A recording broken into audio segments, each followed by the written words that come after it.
Welcome to the Shunned podcast. Today's episode is the story of David. Now, this episode and the ones that follow are going to be a little different.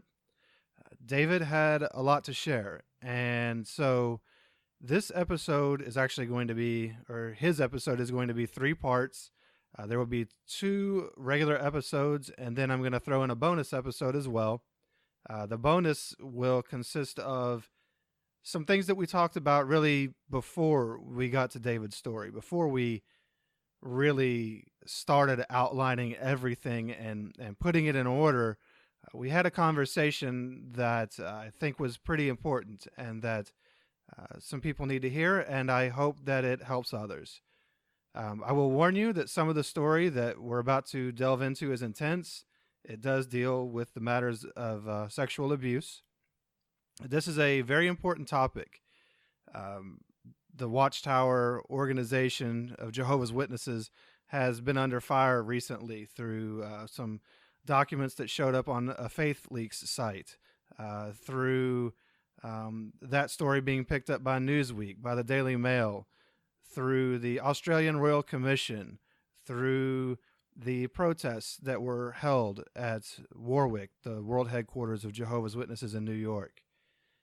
This is a topic that was not talked about inside of the organization as we were Jehovah's Witnesses. This is something that, for an organization that claims to be led by God, was largely ignored, and that it has taken outside influences to explain, for scientists, for psychologists, for therapists, to get to the root of things like sexual abuse, how it affects people, how predators really are wired, and how they act. And for some reason, the organization led by God, supposedly claiming to be led by God, did not understand this. However, these things have come to light, and this is a topic that needs to be discussed. It needs to be brought to light so that people can heal, and so that a lot of people can know that they're not alone. So David was courageous enough to share his story so that he could help others feel less alone. And David was, gracious enough to do this so that I could share it with you. These episodes are going to be a little different. They're not the normal way that stories are told on here. They will be more conversational. It will be a conversation between him and I, and hopefully you'll take away quite a bit from it. I hope that this information or this story, that you don't just come away with it. Let's not boil it down to just being this one aspect, this aspect of sexual abuse and the conversation surrounding it. David lived a lifetime of experiences in just a short time.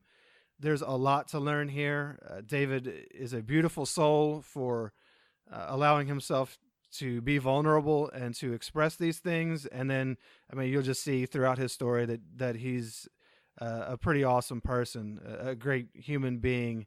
And sadly, well, maybe not sadly, but it is a lot of the most sincere people in the organization known as Jehovah's Witnesses that leave. It was something that I've noticed since getting out and learning the stories of people, that it is a lot of the people who are the most heartfelt and sincere that end up leaving the organization known as, quote, the truth. So I want to thank David for sharing his life with me so that I can share it with you. And without further ado, let's go ahead and get to David's story. I'm out of high school. My family in 2002 moves away. The years of 2002, 2003, and 2004 is like my introduction into young manhood, if you will. And it's also like, it's hard for me to put any of these pieces together because they're all like a chessboard moving at the same time. But I just consider that the whole thing a turbulent time.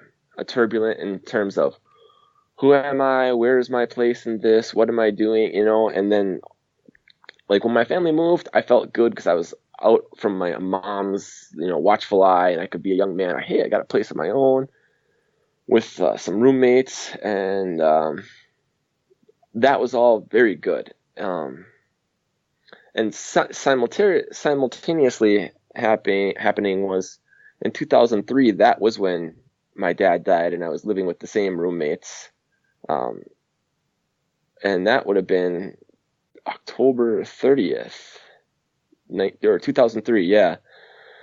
And I remember I was getting ready for service, and the elders had come by, and it was during the CO visit, actually, so he was there too, and they came up and told me that my dad had passed at like 8:30 or something right before service. And I just remember making my plans. Well, things are different for today, and I had calls with the family, and they were very sympathetic, but he was working on a car, and the jack slipped out, and it killed him. And I just remember feeling like, oh, my dad's gone. But there was this weirdness to it because I didn't really know who I was supposed to be missing at that time. But I knew something of great magnitude had happened.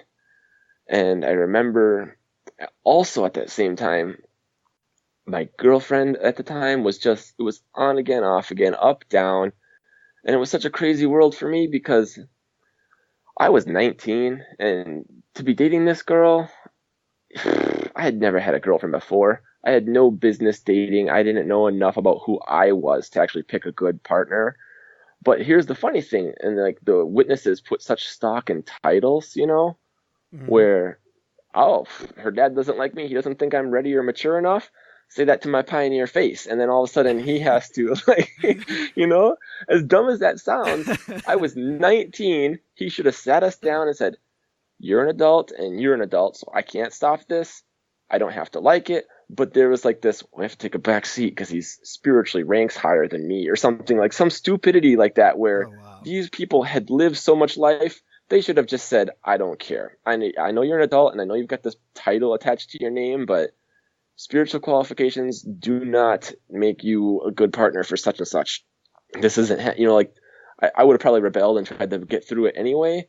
But I just think that was so crazy that I basically was able to tell people I was mature enough to date at 19 because I was a pioneer. You can't question my maturity if Jehovah approved me to this standing, when in reality now I look back and I think, the brothers in New York probably just got a letter recommended from my elders that says, David wants to give you, 60 or 70 hours of his time voluntarily. I'm sure they said, great, pat him on the head, tell him yes, and Jehovah approves.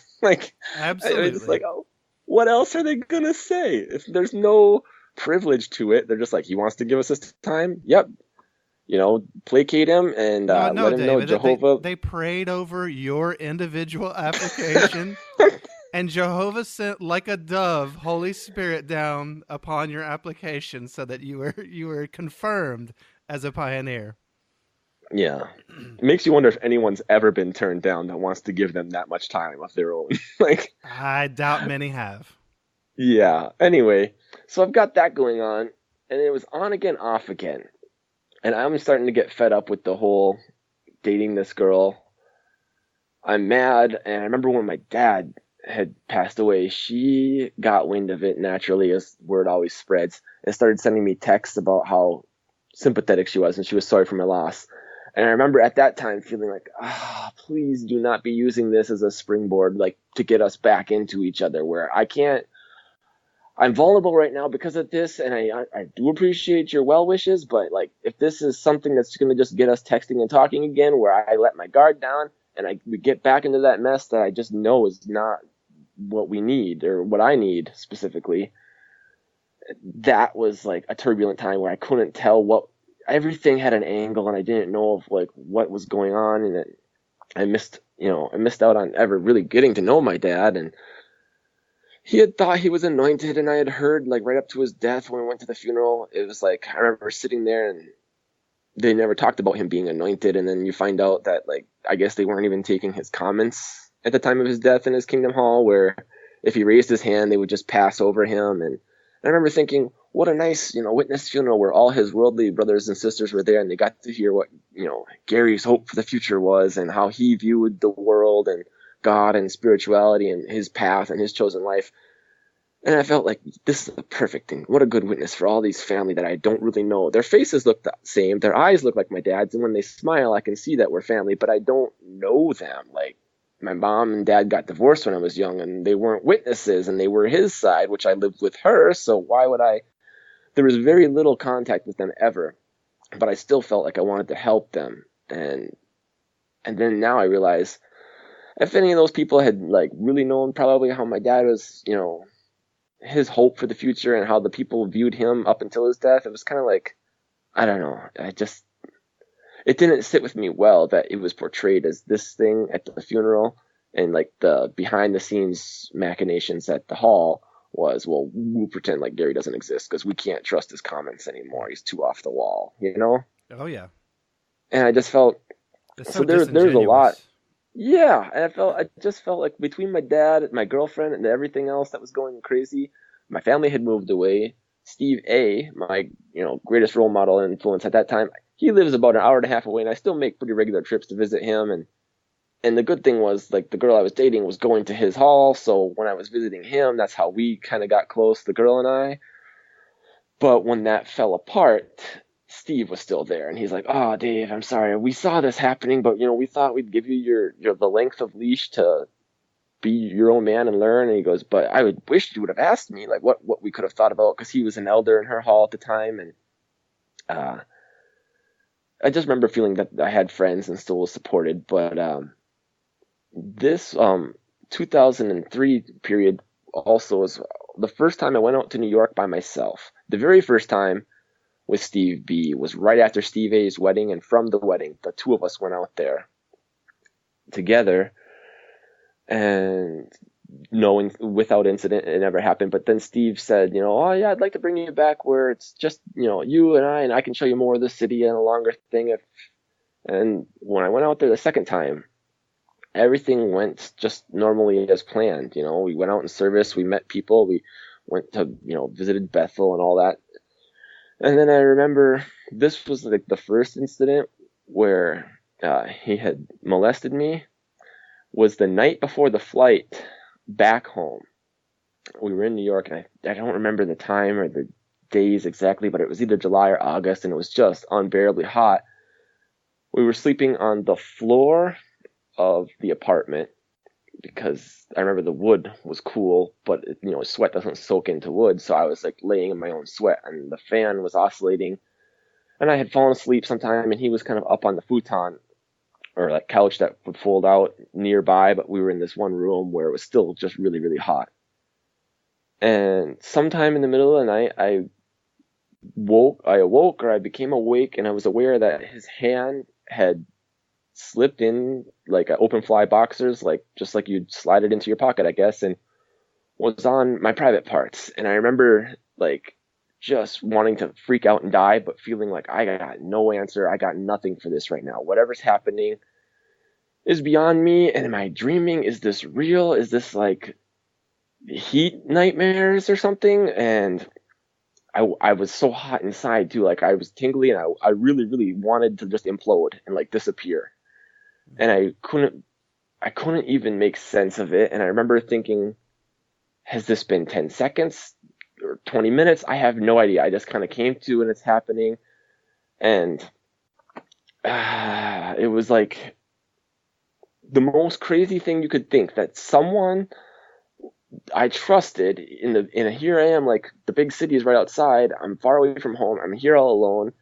And this is the person I really like. You almost feel guilty for even thinking that this is real and happening to you. How could I say that about my friend, And Yeah. and that's a sick thing, but you feel it, and you just hate it. And I thought, go back to sleep, go back to sleep, go back to sleep. And I couldn't move, and I couldn't say no. I couldn't speak up, and I was afraid that he was gonna hear or just notice I was awake. Maybe my breathing was faster, or my heart was pounding so loud. I thought for sure he can hear it. He can hear it. He knows I'm up. He knows I'm awake, and I'm gonna be found out. And if I can lay here and pretend I'm asleep, like we can just go on like it never happened or something.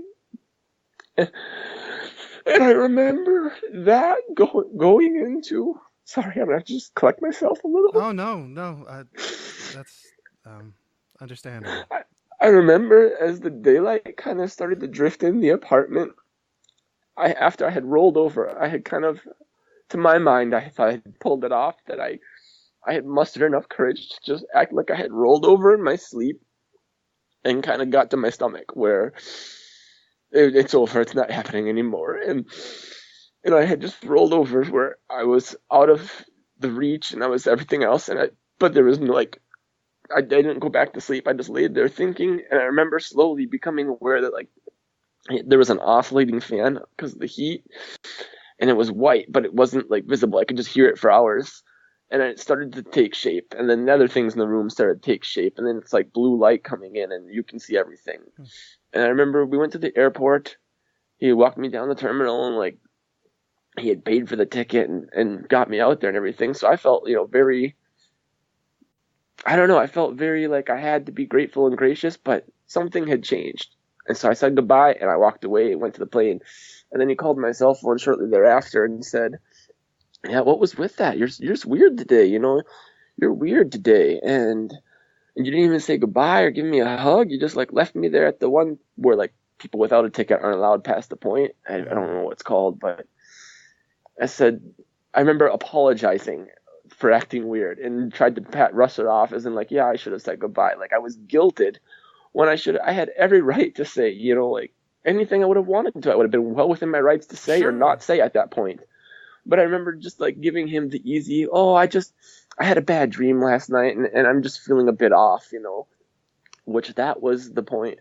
I think that the dream excuse entered my brain because it's what I had passed off. And so I clung to it, and I tried to convince myself for a long time that they were dreams and that it was just this. Maybe I was weird. Maybe there was something wrong with me. I don't know if I'm gay or not. I was aroused, but I came to in that state. I don't know how long it was. Does he think I enjoyed it? Like, this is, like, so messed up on a million levels, and I don't know. Nothing could have prepared me for what to do or how to feel, or even that in my imagination, how that would be a thing.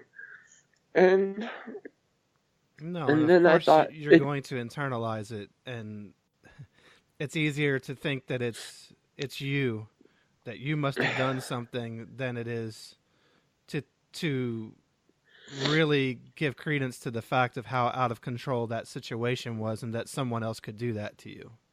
Yeah, and the thing is, I liked him too. Like, he was a friend. You don't want to think that about someone you like. You think, I must be wrong because they make me, they're good, they're a person I enjoy in every other moment of my life except for that one. But it's a big one, That's how a predator would groom someone. And then I remember thinking about it where nothing happened for a long, long time. And then when my brother was getting baptized, I can't remember the year, but we were at a convention where we all, baptisms, Jehovah's Witnesses, we bunked up together to share beds. And Jonah and his friend Ryan, who also went to our congregation, were in one of the beds. We had a double queen, young single guys going to a convention, splitting costs. Sure. And again, Steve and I were in the same bed. And I remember, this time it had been so long that I had really gotten good at convincing myself what had happened in New York was some sort of maybe dream, or like it was, surely it would have happened again since then. So at this point, I was not afraid of that even being a possibility. It was like a one-off. And then that night, the night before Jonah's baptism, it started happening again in that bed. And I remember just, like, again, thinking, freeze, if I can find a convenient way to roll over or act asleep and kind of sluggishly just, like, make it stop. And I'm praying to Jehovah that, have someone pull the fire alarm, even if it's a prank, or have something, an emergency, or if I had any voice, I would scream out, and Ryan and Jonah were in the bed next to me, and we could cause a scene, or maybe the most unlikely thing, have a fire truck drive through the building, or a meteor, or something, make this stop. And it's happening again, and now that was the first, like, moment, the real dread of it confirmed the first one. Yeah. And really reminded me that, no, this was a real thing, and it's real, and it's happening again. And it was just at a convention. And I remember at that point, it was easy to move on because the day was about Jonah. He was getting baptized, and so the attention was off of me. And I just wanted that. I wanted that invisibility of having the attention off of me. And so all of this is going on in my personal life. And then I've been out of a bad relationship. I miss my dad. I have all this, and there's worldly girls, and I'm very curious, and to be honest, I'm a pretty sexually charged person. I have a high drive, and years ago, the first time I went through the baptism questions, the elders, the third series, they had asked me, was there anything that would prevent you from going back to getting baptized? Can you think of anything? And then I said, well, I confessed to him that I had masturbated, and I had a problem with that. And I remember that was terribly humiliating, but also feeling very proud that those words left my lips. I did the right thing. And then he, thanked me. He told me, wow, that's something nobody can ever know that, David. That's only you. That's between you. It's a private matter, and I would have had nothing to. So you're coming forward with that shows me you've got a good heart, and you're honest beyond belief that you can, free of getting caught, on your own, confess something that personal. We're going to do all we can to help you, and we're going to get you through this matter. And I'll talk to everybody else, and we'll see where your baptism stands at this moment. And I remember, a little bit later, I got the call from him, and my stepdad took it, and they had turned to me, and he said, well, he says that at this time you won't be getting baptized, David, because of the issue of masturbation. But he said, because of your honesty, you will go far in this organization, and they want to help you get past it. And I always felt like that I hung on to that, I'll go far in this organization. The elders really, I did do the right thing. And I remember, this was a side kind of tangent backwards, but they, how are they going to help me? Good, because I want to be done with this. I'm sick of having a good, period of 7 days and then relapse. And then you get you feel like you're making progress, and then it's relapse, and then it's relapse, and then it's. Oh, you mean every brother in the organization?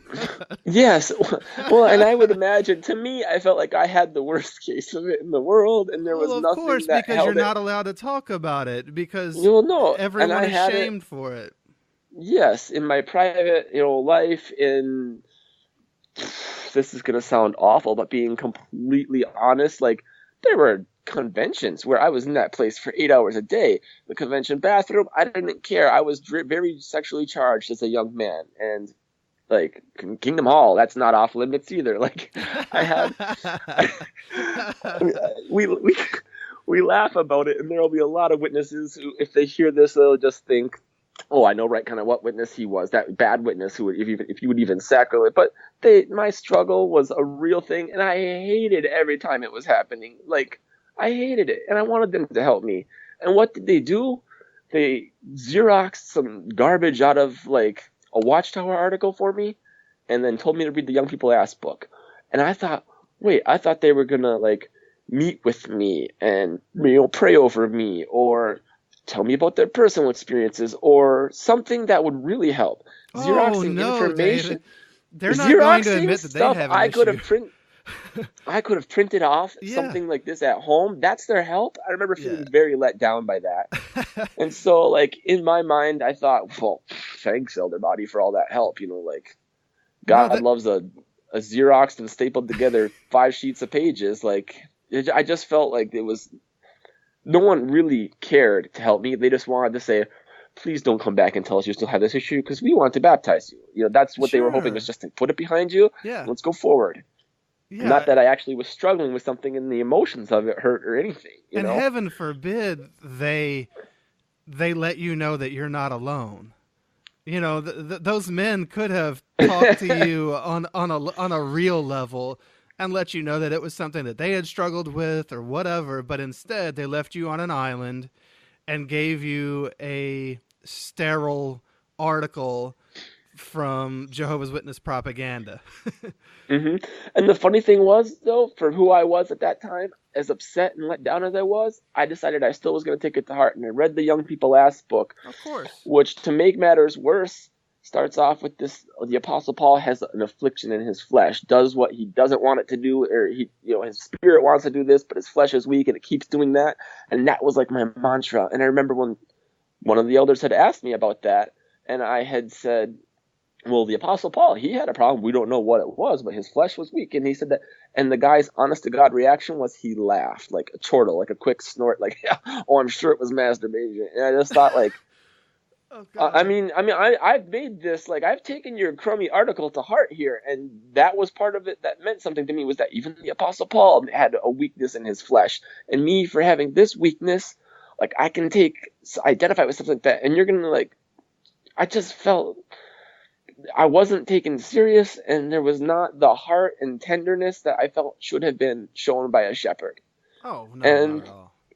for whatever that's worth, fast forward years later, I pushed the boundaries. I was very good at not committing adultery or fornication because I did value my virginity, but I was very into girls, of course, and I let things happen where loose conduct and some kissing, heavy petting, that got out of hand, and I, of course, went and turned myself in to the elders about it. And I remember feeling like this will be it for me. I finally get to learn my lesson, and I told them everything. I hit rock bottom. They sent me out of the room after our judicial meeting, and they asked me about it, and they said, I remember when they sent me out of the room, I went upstairs, and the rest of the hall was dark because it was late at night and lights were off. They weren't using the whole meeting hall. They were just using the one room. And I sat on the stairs just crying and hating everything. And I laid back, like, sitting on the stairs, but then I laid back on the floor and I started looking up.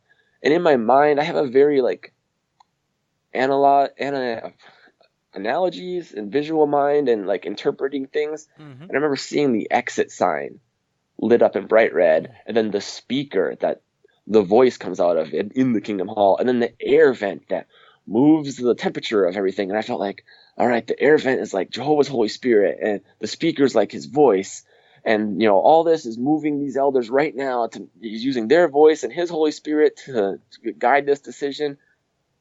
And there's the exit sign. I'm on my way out. They're going to disfellowship me, and I just knew it. And I thought, okay, wow. So then I went down when they summoned me back to the room, and I just knew it. And then, even though it wasn't fornication or adultery, they told me it was loose conduct that there was a pattern of, and it wasn't the turning around or the conversion of it. Like, I was, instead of running from bad things the way Joseph did, I was pushing the envelope, getting as close as I could without crossing a line.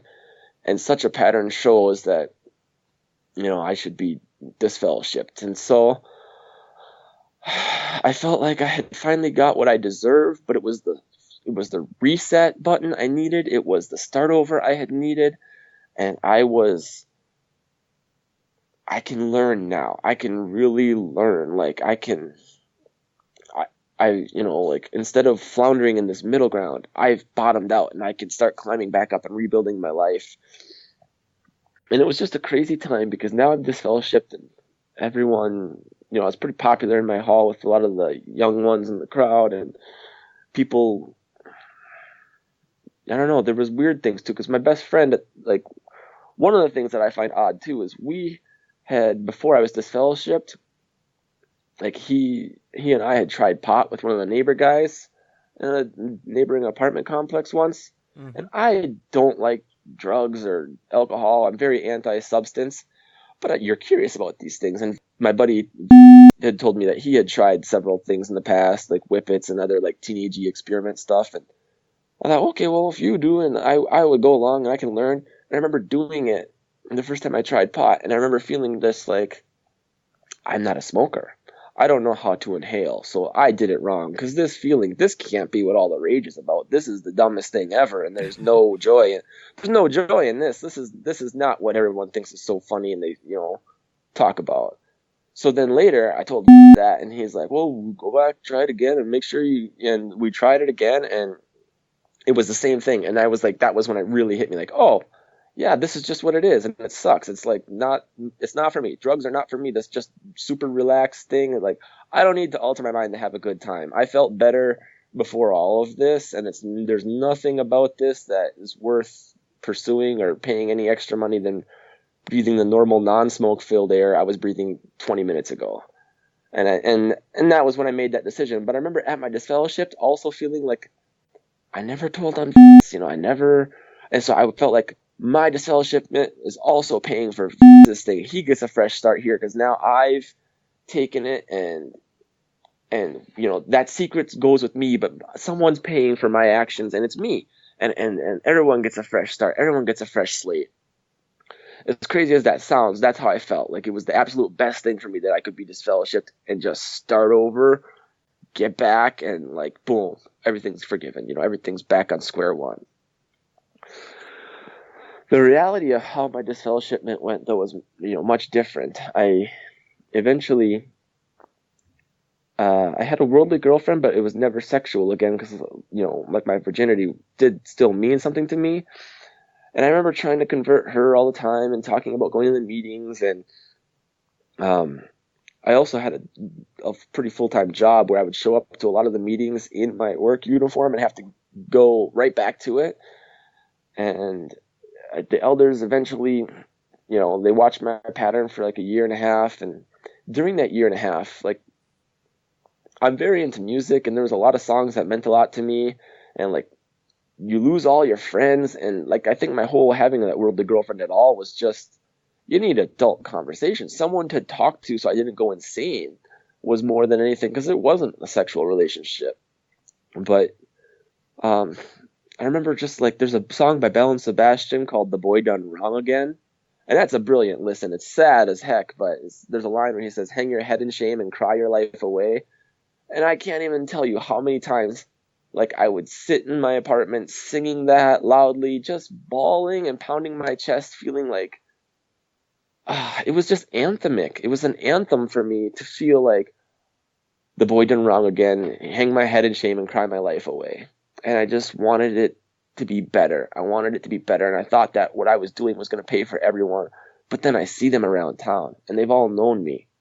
And they see me with my worldly girlfriend, and I know that they assume that it's a full relationship as if anyone else would have in the world. And I was thinking, I see the pain in their faces, and some of them have the courage to smile at me because they think encouraging me will keep me coming down the right path. And some just give me that, Teflon glance that slides past you and never locks on at all. And then I feel like all this shunning, and I'm hurting them, and a lot of them are my friends, and they're hurt by me. They're hurt. I'm hurting them. And this is the only time in my life I was ever seriously, like, where I ever pondered suicide, was that first disfellowshipping. Because also in the apartment I lived in now, Steve B lived in the apartment behind me. He had moved to Wadena. He had contracted leukemia, and like Minnesota has a lot of good health benefits, and so he had made it his home out of New York now to Minnesota and lived in the apartment complex behind me. And there was another incident. I've already gone into a lot of detail on those incidents. So the third one, largely the same, but it happened in my apartment. And I was disfellowshipped, but one day he had left a note on my door or something. And I went and I talked to him, and I told him, I brought it up. I said, I'm going to bring this up. So I started talking this about... This is when you are disfellowshipped? This is when I am disfellowshipped. Well, what happened was... He's still trying to talk to you. Well, there's a weirdness to it, too, because the story goes... not the story, of how it went was, I was in my apartment, and I left one day, and I noticed these headlights behind me, right? Mm-hmm. And so, all right, whatever, no big deal. I went down to the gas station, and I bought a porno mag, and I was going to, masturbate and continue on in my debauched ways and feel guilty and hate myself, as was my pattern. Sure. And that night, I get a knock on the door, and I had like a 13-inch TV with the VCR combo and a little headphones jack right there. I had my headphones plugged in, so I knew he, being still a witness and a friend of mine, I didn't want them to think I was just falling off the map. I didn't want him to hear, of course, that I was what I was watching. And the knock on my door, I went and I answered it, and he tells me, I don't know what's going on. I just got this like really bad headache, and I'm not feeling well, and I think it would be okay. Could I just sleep here so I'm not alone? And I hid behind my disfellowshipping, which I don't know. Maybe I should have had more courage, but at least I said no. I said no. Like, I'm disfellowshipped. You need to go back to your apartment, Hey, at right? least it So came that, in handy for maybe the first time ever. oh, yes. You know? And there was only the 3 incidents before that, but more importantly, I just thought, I went back to my bedroom and I remember thinking, how did he know that I had any of this? Like, he was, like, the next day he left a letter that says, I was trying to help you, like, typed up on my door, and like, just, you spurned me and turned me away when all I wanted to do was help. Like, he was going to redeem me or save my soul from the pornography thing. So he must have followed me to the gas station. I started to realize, Oh saw God. me at that magazine aisle, buy it, and then go. And now it's in my head that he was following me around. And so, like, a couple nights later, I decided to test it and see to what limits he has.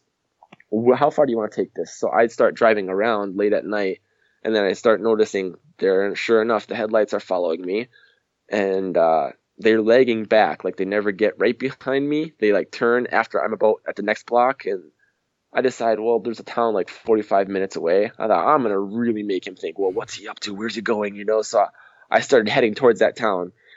But the thrill of that chase and the fun of that game grew off about 20 minutes away. And I said, I kind of. So I circled back in a smaller town in between the two where he was stuck at a stoplight. And as I circled back, I gave him a very big recognizing wave that I knew it was his vehicle.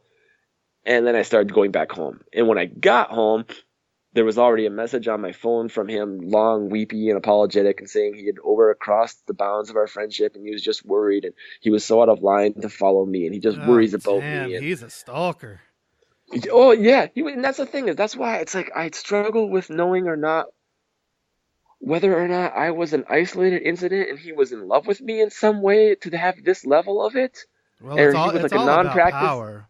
All of it He is was either about power. So, what is the difference between the power of what he did to you when you were asleep, and then of course he exercised his power over you when he was at the airport and he made you yeah, apologize, and then yeah, he exercised his power at when he left the note on your door and tried to make you feel bad, and then he exercised his power by stalking you and following you. and That's yeah. boy, that's a terrifying person. It is. No, and I felt very good. And then too, the phone I had that could take voicemail was this cordless like little thing that he actually gave to me. He said, "Oh, I'm not using this anymore. Do you want a landline phone?" And I said, "Sure." And my mom back and forth at the time would say, "Hello, hello," like 2 or 3 times before she'd call me.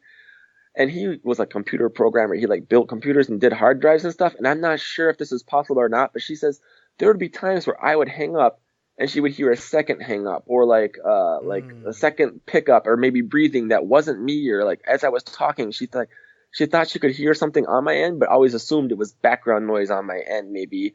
And then only later was she like, I thought, I wonder if he had it where anytime I got a phone call, he was privy to it by punching it up on his computer or something. I had no idea, but I mean, heck, he, this guy moved into the apartment right behind you. hmm Like that itself is a power move. That guy is. I've never even thought of it that way. Let We were me just ask you. best I friends. have to ask.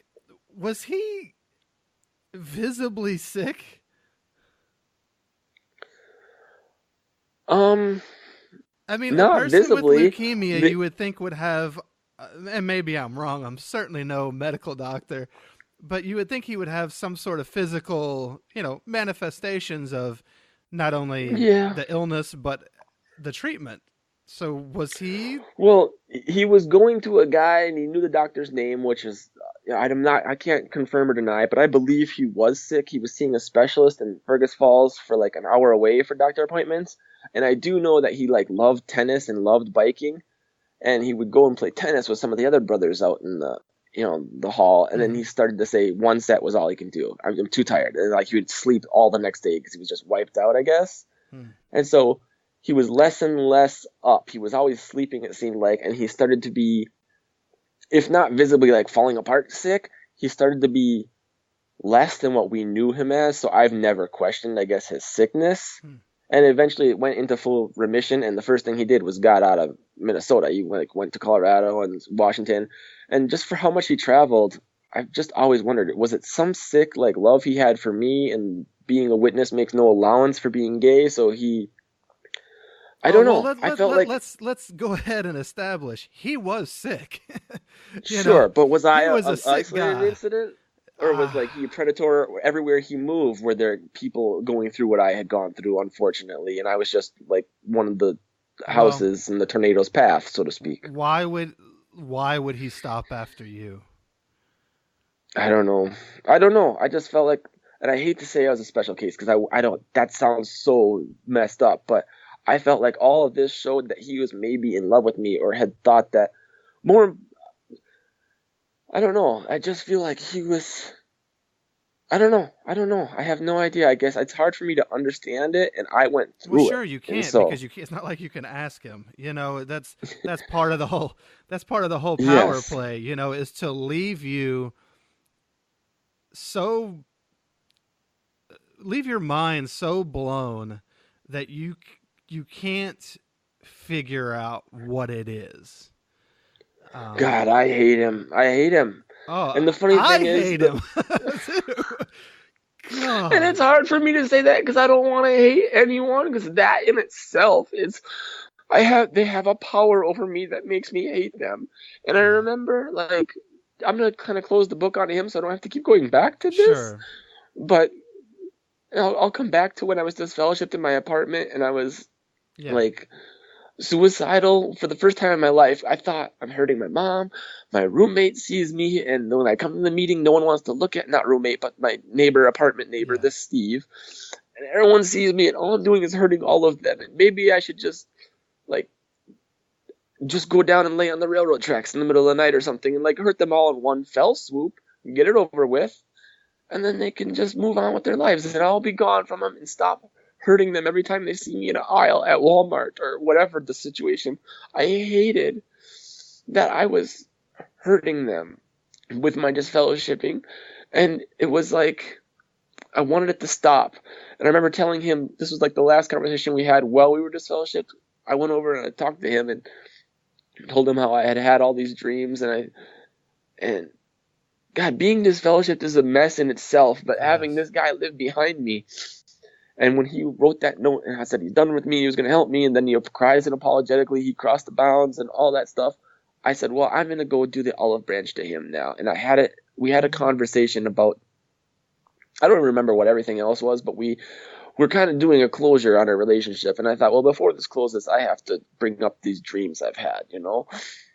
And I told him about these dreams I had had where he had been touching me, and I felt weird about them. And for years, I've thought there was something wrong with me for having dreams of such a vile nature about my friends and confidants and someone I like and trusted. And he told me at that time, Dave, I'm going to put your mind at ease. They weren't dreams. I really messed up, and I crossed a line, and we're bawling, and he's telling me how sorry he is, and he's weeping on my shoulder, and I'm holding it. I'm saying, it's okay. It's okay. And this is what one of the sickest parts of my life right now is I tell him the words, just go to the elders. Tell them what you've done. It'll all be forgiven. It'll all be okay. Because now I'm paying. I know what, when he tells the elders this and he's in the situation I'm in now, it's all going to be better. Like, you can't hit this rock bottom and not feel tremendous guilt over what you've done and that you're trying to repair that relationship with Jehovah. And he tells me he will, and he's so sorry. And he's going to go to the elders and fix this and make it right and do what was right. And then that shows you a little bit about my mental attitude too. Is even here as like this fellowship guy, I'm thinking, well, if he just tells them these are the mouthpieces of Jehovah, like yeah, they're going to handle it correctly, of course. And then I go to the next meeting, and we're sitting at the watchtower, and the guy from the stage says, "Brother Steve B." And I look over like, what? And he raises his hand, microphone comes, he gives his answer, gives the mic back.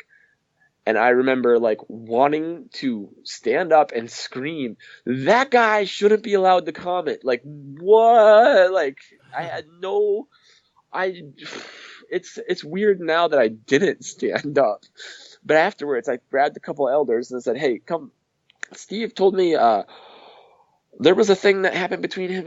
Did he come to you? Like, I see him commenting today, and did he come to you and tell you anything? Because no one asked me. Like, and I remember this is getting, like, no one asked me anything, first of all, so I just want to confirm he came to you. And they said in, like, very secretive elder language, like, terms, like, well, yeah, we, it's confidential, but he did tell us there was a closeness that was misconstrued, and we're handling it. And so I walked away satisfied with that answer, which now, being awake, makes me angry with myself, angry with them, and visibly sick that I should have said, no, how about let's go get him now, and we can, if he already told you, let's just talk this out again, because no one asked me, first of all, how I was doing.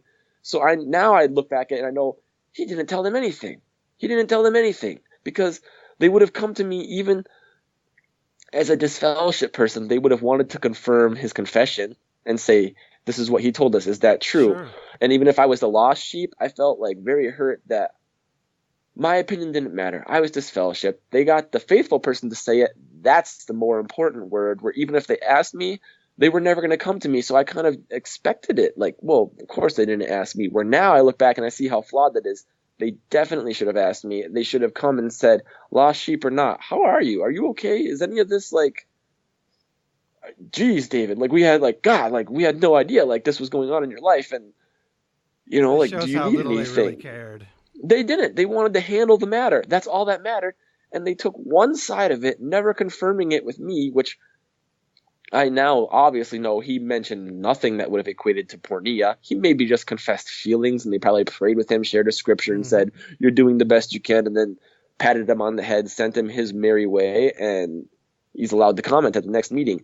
That's the sickness of this, like, now that I'm on the outside of it and I look at what I myself went through, I am, like, beside myself that this is a thing that happens and is allowed to happen, and that I don't know if it was because I was disfellowshipped or just even a confession told one way. If they said, it's satisfactory because you told us something, so we're going to assume that was everything, is ludicrous to me. There's no cross-examination or any investigation or asking anyone else. So only the details he chose to give up were the only ones that you guys have to act on. And that was, like, the first moment I really thought, I'm disfellowshipped, but there's no way in heck God has his fingers on the pulse of this organization. Like, these elders, like, my mom and dad's divorce, my dad, and, like, not getting disfellowship, they all got removed. These are some of them, the same brothers on that elder body.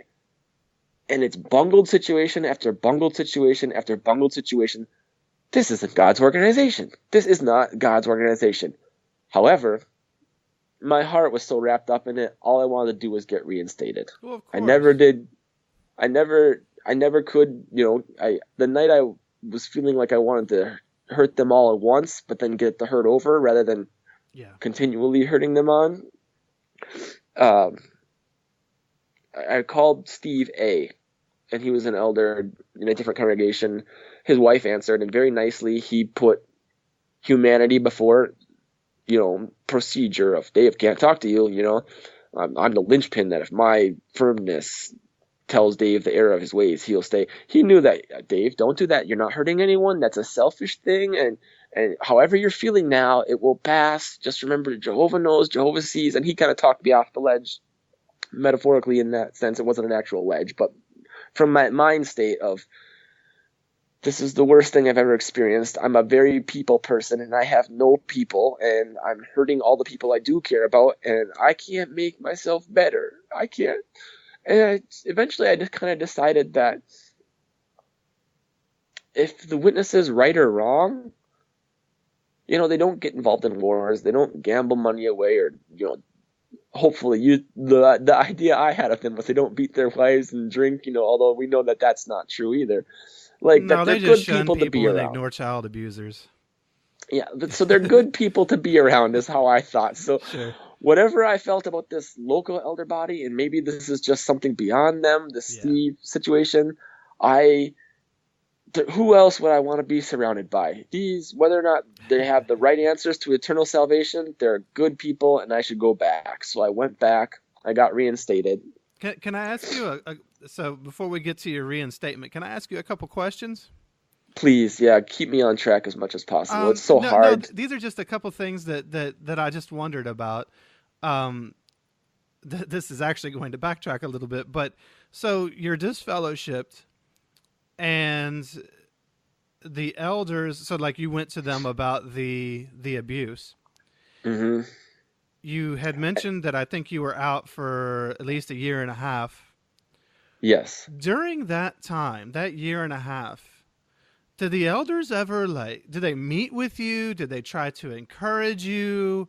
Did they do did you have interactions with the elders as part of your spiritual rehabilitation, as they No, saw it? I had to act first. Like one of them would smile and nod at me because he knew it was good to encourage me and keep me coming, giving me that, pat on the head. Mm-hmm. And so I remember that they would talk to me like at the back of the hall if I had a question or needed a book, or when I had brought my worldly girlfriend to a couple meetings, they were like, "Oh, who are you? Oh, yeah, great, great," and they just love bomb, of course, try to show that whatever David's situation is, we don't want that to prevent you from attaining everlasting life. So there was Wow. those moments like that. But I remember uh, she went online, read some things right away, and I wanted nothing to do with it. Like I thought, nope, no, no, no, you.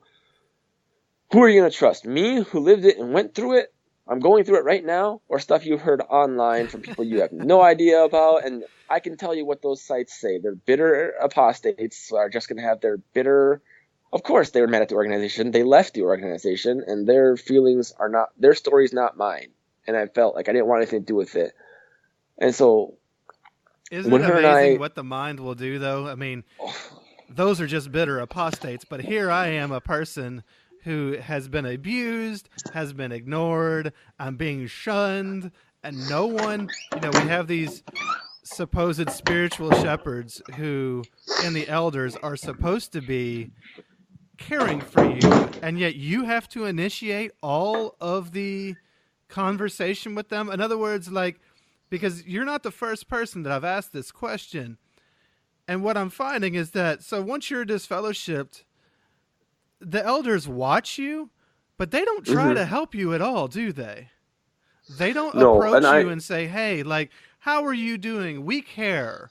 We no, want to see you back and we want to help you." They just leave you to your own vices, don't they? They just leave mhm. you alone.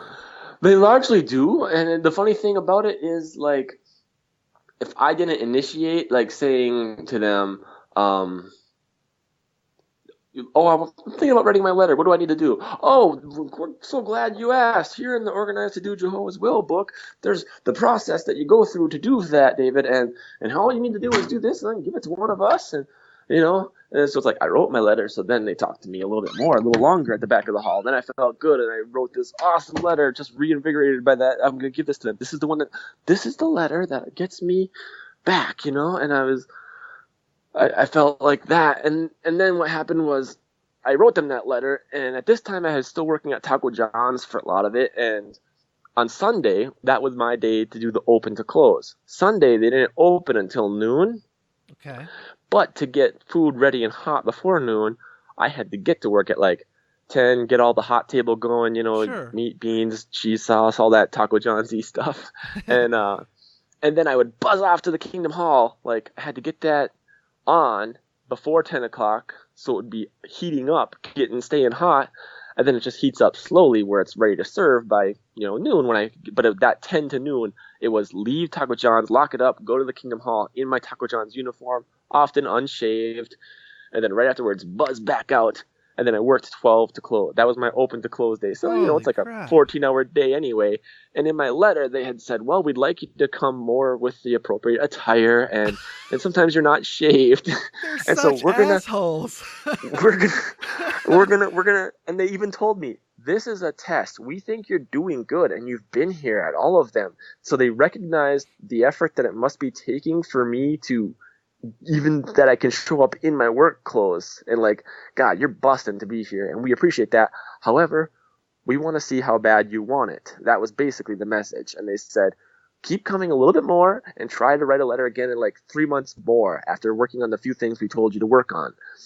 So I went back and worked on those things, and I wore a suit, and I tried to shave as often as I could, and I eventually got reinstated, much to my delight at that time. Wow.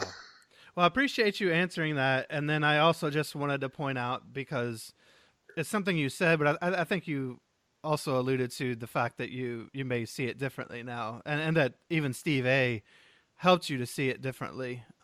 But um, it needs to be said that you weren't hurting those people through your disfellowshipment. You weren't hurting those people who were seeing you. You weren't hurting anyone. They were being hurt because they were buying into something that was hurting them. I know. It wasn't about you. It was all about them and their misplaced ideologies. And I know that now, but man, like when it's Yeah, your friends from childhood of and you course. just see pain in their faces, it Yeah. kills you. Yeah, and you take it all upon yourself because that's what we were taught to do. It was all about us. Everything was our responsibility, and you were just a horrible Yeah. person that were hurting these people, none of whom were actually trying to help you. you know, Yeah, it's funny too because even like I felt very like I don't like I was even covering over the sins like of my friend who yeah, was like, well, I don't have to worry about him. I'm taking on that. That's mine right now because yeah, I'm a you were sharer taking in it his all. works. So the fact that I was a sharer in his works, but I'm paying for them, they're being atoned. like, Ugh. And really, I ah, mean, look at what all you were taking on. You were taking on the things there with that you just mentioned, the sins by being there with them. You were also taking on this shunning thing and all the weight of the feelings of every person that saw you. You were taking on complete solitude. You were taking on trying to make a living and still make these meetings and do all that. And in all of this, and you'd already taken on this abuse by Steve B. So you're just the dumping ground for everybody else's stuff. Here you are disfellowshipped. You have these people that are supposed to be shepherds in the congregation, the elders, and shame on those assholes for not ever reaching out to people who are hurt. I mean, there is no organization that shoots their wounded like Jehovah's Witnesses. They completely take people that are already broken and that are hurting, and then they dump everything on them, tell them that it's all their fault, blame the victim, and then do absolutely nothing to help that person to get spiritually well as they see it. Like, they don't, even though I guess honestly, by leaving you alone, that's technically the healthiest thing if you were to just get out and be free of those narcissists, yeah, but so it could actually work to your favor. But they've got you so programmed and you're so devastated and you're so living in shame that you're such a horrible person. And these loving spiritual brothers can't even lift a finger to reach out and say, hey, man, like, all right, so here you are. Now you're on the outside. Let's help rehabilitate you. Let's help see what we can do to help you overcome your problems, to make you a better person. It's like going to a doctor who looks at you and goes, yep, you got stage 4 cancer. Good luck to you. Like that never tries to help you, that never brings the medicine or the cure. They just leave you to sit in it and feel terrible. And then, of course, a person like you, and often it's the people who are the most sincere and the most beautiful people are the people who are hurt the most because they truly do care and they take it all on and they feel horrible. And then there's no one there to help them. You were sincere. You were trying to do all the right things, and they used every bit of your sincerity against you. And if that doesn't show that Jehovah's Witnesses are not the true religion, they are not the truth, they are not, what is it they say that, was it Jesus said, by their love you will know them. They claim yeah, love as their identifying mark of true Christianity. yeah. That's that Fuck John that. 13:35. Right. Fuck that. Fuck them. They have no love. They would not know love if all they know is narcissism. They know control, and control is the exact opposite of love. Yeah, Control is not about the other person. Control is about what you want and imposing it on that other person. And it's completely abusive. And that is who Jehovah's Witnesses are. So that's my little soapbox. That's good. one of the things that woke me up. That was one of the biggest things, was when I looked around and I realized there is no love in this organization. It is all about them. They take and they take and they take, and they never give you anything in return. And so there is no true love there. That's the crazy thing too, is like recently, like I like a lot of puns and like little rhyme things. I play with words quite a bit. Yeah. And I've just lately, like since our first session recording, I've taken to calling it Jehovah's Narcissist. And I sing the old melody of words. Jehovah's Narcissist. Psalm 113. In my head. Yeah.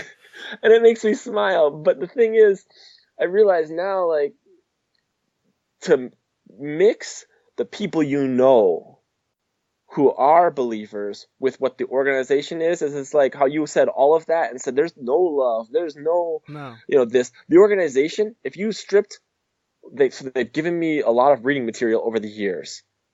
That would be the extent.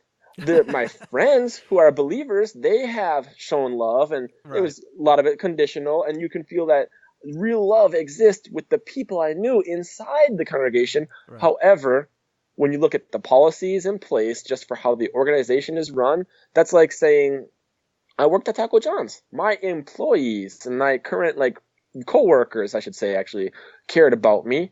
Do you think Taco John's International gave anything for how many tacos I sold or what I was doing? No, and it's the same way. It's like they just... Well, at least you're a cog in the machine. Yeah. And at least Taco John's gave you money that you could use to do whatever you wanted with. The Watchtower, they gave you reading material, but what was that reading material? It was narcissistic propaganda. That's all it was. Yes. So even the reading material they gave you was all about them. It's crazy too, because all the reading material, years and years of it, is little more than a recital of the same things they had me read at 8 years old. Of course. On up through 25. Hey, we're going to recite this again. Oh, yay. Yeah, you're still a terrible sinner. You're still a horrible person. And they have to let you know that at every turn, what your sinful nature is. And because that way you need them. If they can keep you down long enough, you need them. And what is, I love the actual story of Narcissus and where narcissism comes from, and how this Narcissus was so enamored with, was it him? I don't know if it's him or her. We'll say him. Narcissus, I think it was him. Was so in love with his own reflection in the water, he could do nothing but stare into it. And so what did he do? Didn't he fall in and drown or something? I don't remember. Something like that. Like somehow he dies this horrible death because he can't break away from admiring his own beauty. And that is Jehovah's Witnesses. If you look at even when Jehovah's Witnesses talk amongst themselves, sure. Oh, brother, isn't this such a wonderful organization? How great are we? They could not pat themselves on the back more and do less. The thing, I was always bugged by the watchtowers because, like I mentioned earlier, where I liked the new light. I liked the meaty stuff. I liked something that my brain had to get creative and reasoning and have an agile mind to learn to grasp this new light rather than the ho-hum recitals that we have heard. Sure. And, one of the things that made me the maddest was when they would waste a whole watchtower article that was this week we'll be discussing or all the good we've done in this country. And it was literally paragraph after paragraph about patting themselves in the back for how they've spread this work here and so. Here are his comments for an A, B, and C question. I'm thinking, that didn't need 3 questions. This guy's story, we understood it. It was a feel-good story. Put that at the back page of an awake. We don't waste my watchtower stuff that I have to study with just feel-good things you want to pat yourselves on the back for. We have the yearbook for that. They can't. They can't do that because part of any good cult is infantilizing people and dumbing things down and being so mind-numbing that you literally are trained to turn your brain off. That is what they do. It is a way of manipulating people to dumb things down so much and to be so boring that people literally turn their brains off. That's why you remember anytime there was, quote, new light and there was some new thing, it was like, oh my God, I finally feel awake and alive. There's something here to stimulate me instead of being so bored that you're Yeah. just mindless automatons, little robots that follow this cult and do whatever they say, because God forbid you turn your brain on. They don't want Yeah. that. So that's why it was so boring. That is all by design. That is all by design. It keeps you in a state of numb so that you can't feel and you can't look around you and really ever find your way out. You're just in the fog and can't see anything else. Yeah. Well, Oh, I've derailed that, but no. I wanted to get back to your, I wanted to ask those questions, and it really Good. perturbs me that the elders don't do anything. I mean, I guess I'm glad in one way that they're not really helping anyone, so that maybe people will leave. But it's also sad because unfortunately, some people do leave, and they leave because they do commit suicide, and Mm-hmm. that's that's so sad. And that is one of those things where they say Yeah. that they disfellowshipped you because you weren't repentant, you weren't sorry for what you did, but then you see people literally kill themselves over it. Now, could how could they say that you're not sorry over it when you then turn around and kill yourself? That is Yeah. the ultimate I'm sorry. And I will And say it again though, like that was honestly like the last bit I'll say on my disfellowshipping is I've taken personality tests and I'm into that sort of part about the brain, nature versus nurture, and yeah, I was an ENFP, which is the champion and very hyper champion of causes, that type of champion, yeah, not like Victor, but the champion stuff. They get all in, they go all in on something, and they can get crazily people to follow them and glom onto their cause. you can start a And cult. I could. I loved the I loved the passion with it was infectious. People around me would get Yeah. caught up in it. And I was in the E in ENFP is extrovert. Hmm. When I took the test before my disfellowshipping, that part that determines E out of all the questions, it's the only one that has a 20. It's like a 20 questionnaire. And I remember it was like 19 to 1, E to I for introvert. Hmm. After my disfellowshipping and reinstatement, I got into reading a lot more. And all of a sudden, I don't know if it's just because age balances you out or the experience I went through said, get used to being alone. And Yeah. I was much more like 11 to maybe, 8 or in, 12, 11 to maybe 8 or 9, E to I, it was much more. I wasn't an introvert because I get my charge off of people, but now I had a lot of introvert tendencies. I was okay being alone. I liked Sure. a book is a good time to be alone. I can be content by myself now. And my disfellowshipping taught me that. Before I Wow. needed to be around people, I needed to be around people, I needed to be around people. And when I wasn't, that is the singular only time in my life I have ever been even close to what I would call suicidal. And I wasn't like, I don't want to say I was depressed. And that was the thing, Sure. you're curious about it, that call to the void. And I was mulling it more than I've ever done it, but I wasn't like suicidal in the sense of, I wouldn't try it, but it had made sense in my mind for the first time only during that period in my life of being disfellowshipped that first Sure. time. No, I understand. Um, and it's scary that something like that can literally impact your personality so much. Yeah. A push to the brink, totally against my nature. That's not who I am or what Right. I would ever think. But I was driven there, and it was a real place my mind had found. And I just can't believe that. I look back now and I marvel that, like, They pushed you that far. yeah. Jehovah's loving organization pushed you that far. You know I what? don't mean to laugh, but yeah, the absurdity of it can It call for is. nothing Yeah, more that's than that exactly what it gallows is. humor. Yeah, it's wow. It's so sad. So then all right, so now back to your reinstatement. So you get reinstated, and then how did your life transform from there? The next part goes rather quickly, and I will try to do it as quickly as possible. I get reinstated. And there's a few friends, people moved away, people my age got their own lives and spread apart as everyone does of any age when you reach that. But some had been disfellowshipped and left the organization. Some had stayed behind. And the young kids that were my immediate young crew, they were gone and off doing stuff. But now there's a slightly younger generation just coming up. And I, in my brain, thought, well, I can be their Steve A. I can be the good example, the fun young guy who takes an interest in the younger ones. I'll do that. So I started hanging out with people, a good number of years younger than me. And some of my previous friends were still there. One of whom was a girl who became my wife eventually. And I remember the night I got reinstated, they said, hey, Dave, let's go on a drive. They were like besties, Miranda and Jessica.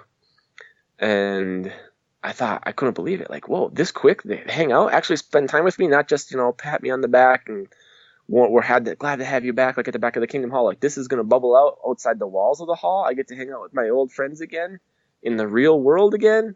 And we just went on a car ride, talked music and caught up and what's changed. We missed you, Dave. God, we're so happy you're back and all that stuff. And that was when I realized, like, some of them weren't there, but some of them were. And that I had in my heart made up the decision I have to go back for my own self. And if none of the friends will ever be there still, if they have moved on or just want nothing to do with me, that's not why I'm coming back for them. But when they actually did, I was shocked and surprised because I was convinced that everyone else had just written me off. That I'd be this kind of anonymous member of the congregation who kind of comes and goes, and I can say hi now at least. But the fact that it was by my certain circle of friends, very open arms, we're glad to have you back. And the one girl, she was a little on the young side when I had left or gotten this fellowship the first time. She was being a couple years younger than me, but she had confessed, feelings for me before. And, I said, I'd like to wait for you. I don't know, though. And she's like, well, I just hated that I had to watch on the sidelines and you go through that first relationship just up and down and on again, off again. And I just felt so bad for you. And then all your experiences, she felt for me and, had a big crush on me. And I was attracted to her. And in a state of mind that I was coming back, I didn't think anyone would want to be around me. And here was someone who I had before and I'm willing to have again. And now she's actually old enough where if she wants to hang around me or tell her parents I'd like to date him, she can do that as a responsible adult. So things progressed rather quickly.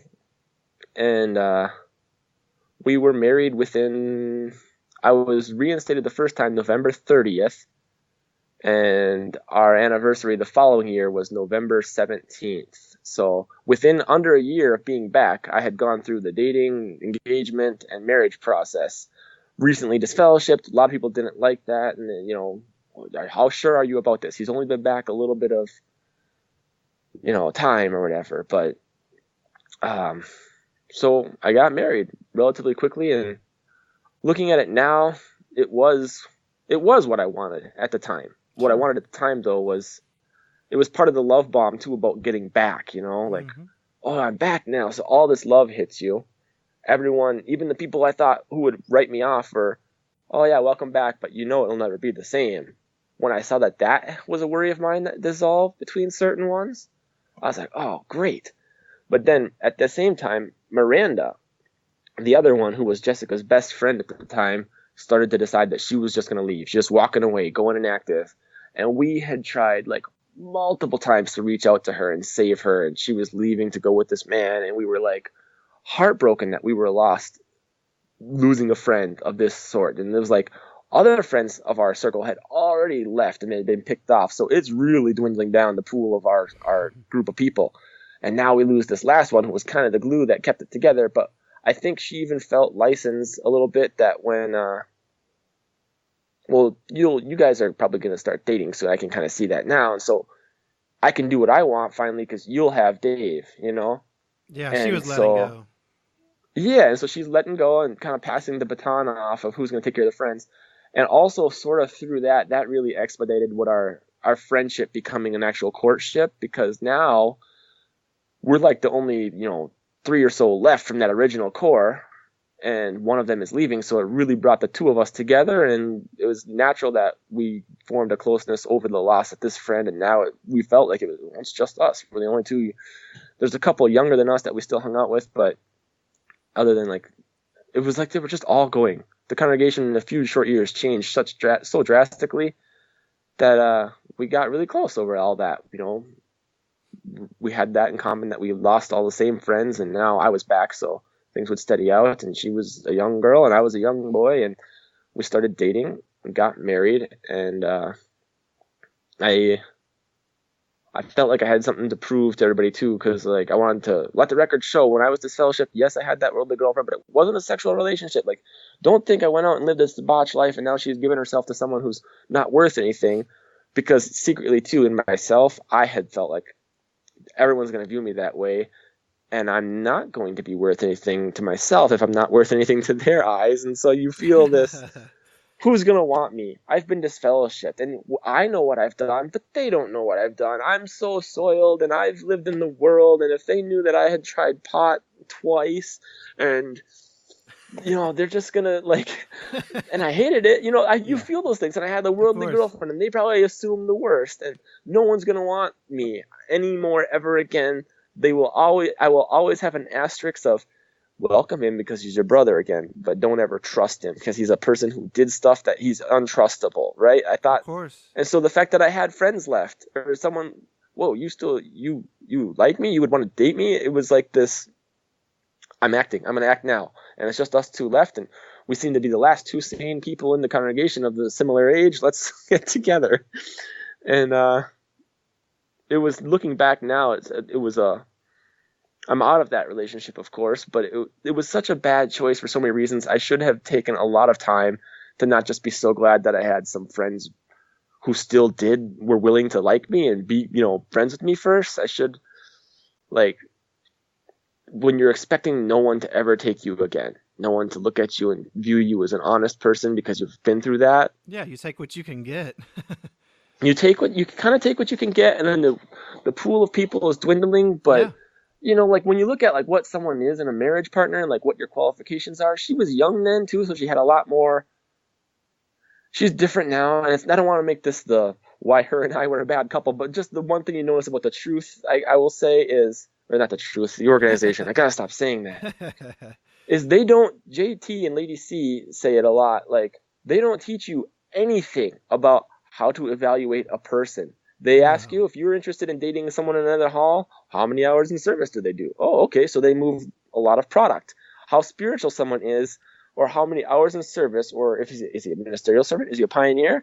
You know, well, if not, then you shouldn't even consider such a person. It's like, whoa, they don't teach you how to talk about what is his temper like, or he can be obedient and show up at meetings on time and go out in service. He can be places on time is not a qualification that says this person's a good marriage mate for you, you know? But that's the only thing you're told to look for. Well, you're spiritual, I'm spiritual. You grew up in this hall, I grew up in this hall, your family knows my family. We know for two people each other as probably well as anyone can know each other when you've got all this intertwined history and common friends and the history of losing those common friends. You're bonded, and you feel it was like, yeah, it makes sense. And then you're attracted to one another, and you're young, and you feel like all I need is this will be the thing that cures me. This will be what fixes me and makes me completely happy once. If I had this marriage mate and she's willing to forgive that I had all that disfellowship life, you know, I'm just over the moon that anyone would still want me around. And it's not that you guys are compatible. No, not at all. Believe me. I mean, honestly, after we left, it was a conversation that my wife and I had to have, you know, which is, you know, why are we in this relationship for real? Because, you know, we got married because, you know, or we got married, obviously we did care about each other genuinely, but when you're in the cult, the reasons that are the qualifications, I guess, that you are given to look for in a marriage mate are not at all what makes a good marriage. And I don't know what the divorce rate is in Jehovah's Witnesses, but it has to be higher than even the national average, because I have seen we have seen so many people, like almost all the young people that we had grown up with that got married would get divorced, and Oh yeah. they were just getting married to have sex. Of course they were. It's the only way you could have sex, and they were normal young people with feelings. And I just remember, even after we left, we had to re-examine, why are we in this relationship? Is this really what we want? Because we broke down everything else in our life. So, we had to look at that too. And, Sure. this truly was what we want, is what we want. But we had to consciously make that choice again, because we realized that so much of what every aspect of our life was based on was, if it wasn't a lie, it was just not a good and healthy foundation for whatever. And so we had to look at our own relationship and really examine that and have, tough discussions, because, and really, I guess every marriage probably goes through that anyway, because you're different at 20 than you are 30 than you are at 60. Like, everybody changes throughout life. Exactly. And that's part of, that's one of those things no one talks about anyway, is just the expectations of the different seasons of life and how people change throughout those. But, that's part of having a mature relationship, a mature marriage. But, we had to reevaluate, and, good for us, luckily for us, we are where we wanted to be. But I totally understand that a lot of people are not. And it's because the foundation that Jehovah's Witnesses give their members for a relationship is so dysfunctional, and it doesn't address who people really are. So, no wonder, I feel for you, because you had that and for her, really, because it's not fair to your ex oh my God, either, yes, because it was set up on such a shaky foundation that was neither of your fault. It wasn't the fault of either of you that you were born into this cult. Yes. That has such dysfunctional ways of being. And I'm glad you said that too, because, like, for me, like, I just feel, as much as I'd love to say, oh, it's all her, she had changed and wasn't what I wanted. At the time, she was what I wanted, but what I eventually wanted changed. Of course. What she was changed, and everything changed, and the reality of it was changing further and further apart. Yeah. And when I got reinstated, there's not many brothers left in the hall, and so I quickly, like, they gave me privileges. Rather, I was a good reader. You can start reading at the Watchtower. You can start, you can pray at the meetings over everything. And they kind of even, her dad was also the presiding overseer, and he was, there's a long history there, of course. Like with any elder in that congregation, there's known me since I was itty bitty, but they basically told me, well, you can't be a ministerial servant until, 5 years. And I remember hearing that, and I thought, well, what do you mean 5 years? Like, I've been reinstated, I can read, I can do this. And I guess that's the elder's direction. Is there some arbitrary number that says 5 years until he could be in good standing? Because that is taken directly from the Bible. Is it 5 years? Yeah, 5 years. There's a 5-year waiting period mentioned in the Bible. I thought it was like 7, and then I could be released in the Jubilee year or something. All they're made up bull. Yeah, they had to give me an earring, and I could get rid of it when I wasn't the slave after a certain time, and then I don't know.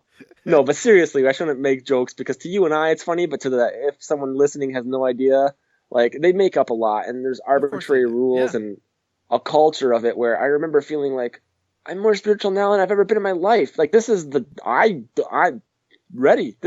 You're looking at a ministerial servant who wants to serve the congregation. Yep. And that fact that they made me wait, I felt like, that hurt, because I knew I was never, at the time I got reinstated, I literally pictured, like, the world, Armageddon had to be around the corner, and we were in, like, George Bush years, and I thought, like, oh man, things are going to happen, and, like, you had Bush and Clinton, and then Bush again before that, and, like, there's just too much happening, and to have your country be in the hands of two singular families for almost 26 years, this is it, the boiling point, right? And you think, I got on the train, and the doors closed, and it caught my coattails. Like I was the last person saved. You know, that was my mentality when I got reinstated, was that, whew, I just got in. Thank goodness I got my act together in time just to beat those doors, you know, but I knew, like in my mind, I was that convinced the end was on its way. And I was like, I was as spiritual as I've ever been in my life. So anyway, fast forwarding through the marriage problems, as most young people have, we started to change and kind of become different. And I remember having doubts, and still, I had told myself for my whole life, this masturbation issue will cure itself once I'm married, because then you'll have a marriage mate and you like won't need it, right? You know, you're just people, Yeah. you know. Heard this But before. anyway, so yeah, so that's when I'm hanging my hat on this marriage thing, going that way. And you know, yeah, just bloom of youth stuff, nothing I can't handle. But we get into the marriage and it's not what I had thought on a lot of levels. And then we have conversations, and then the conversations become blow-ups, where then you want to avoid blow-ups, so you stop bringing topics up, and your communication becomes signals, body language, slamming doors, and sending messages through non-actual communication. And you feel like, how did we get here? This is lame, and this is not what I wanted. This is not how I wanted to spend my years as a married man. Well, if I had a kid, that would be, you know, I wanted a kid. I've always wanted kids, you know, and we have a baby. And that was about 3 years into the marriage. But I remember holding that innocent little child. And that was another moment that kind of dawned on me from my awakening, is there's things I can't say to my then wife. I just know you can never tell her you have a doubt here or there about this organization. She won't have it. She's third generation born in, diehard. And we've lost all these friends, and she just seems flummoxed that anyone would ever leave of their own. Don't tell her any of these doubts, whether it's leaving the organization or leaving her or what the marriage is. But I remember looking at that little baby's face and thinking, this is the gift from God that will keep me engaged in this. I want to raise him right, so I'm going to raise him up, and it'll keep me engaged in the congregation and do the right thing for my kid.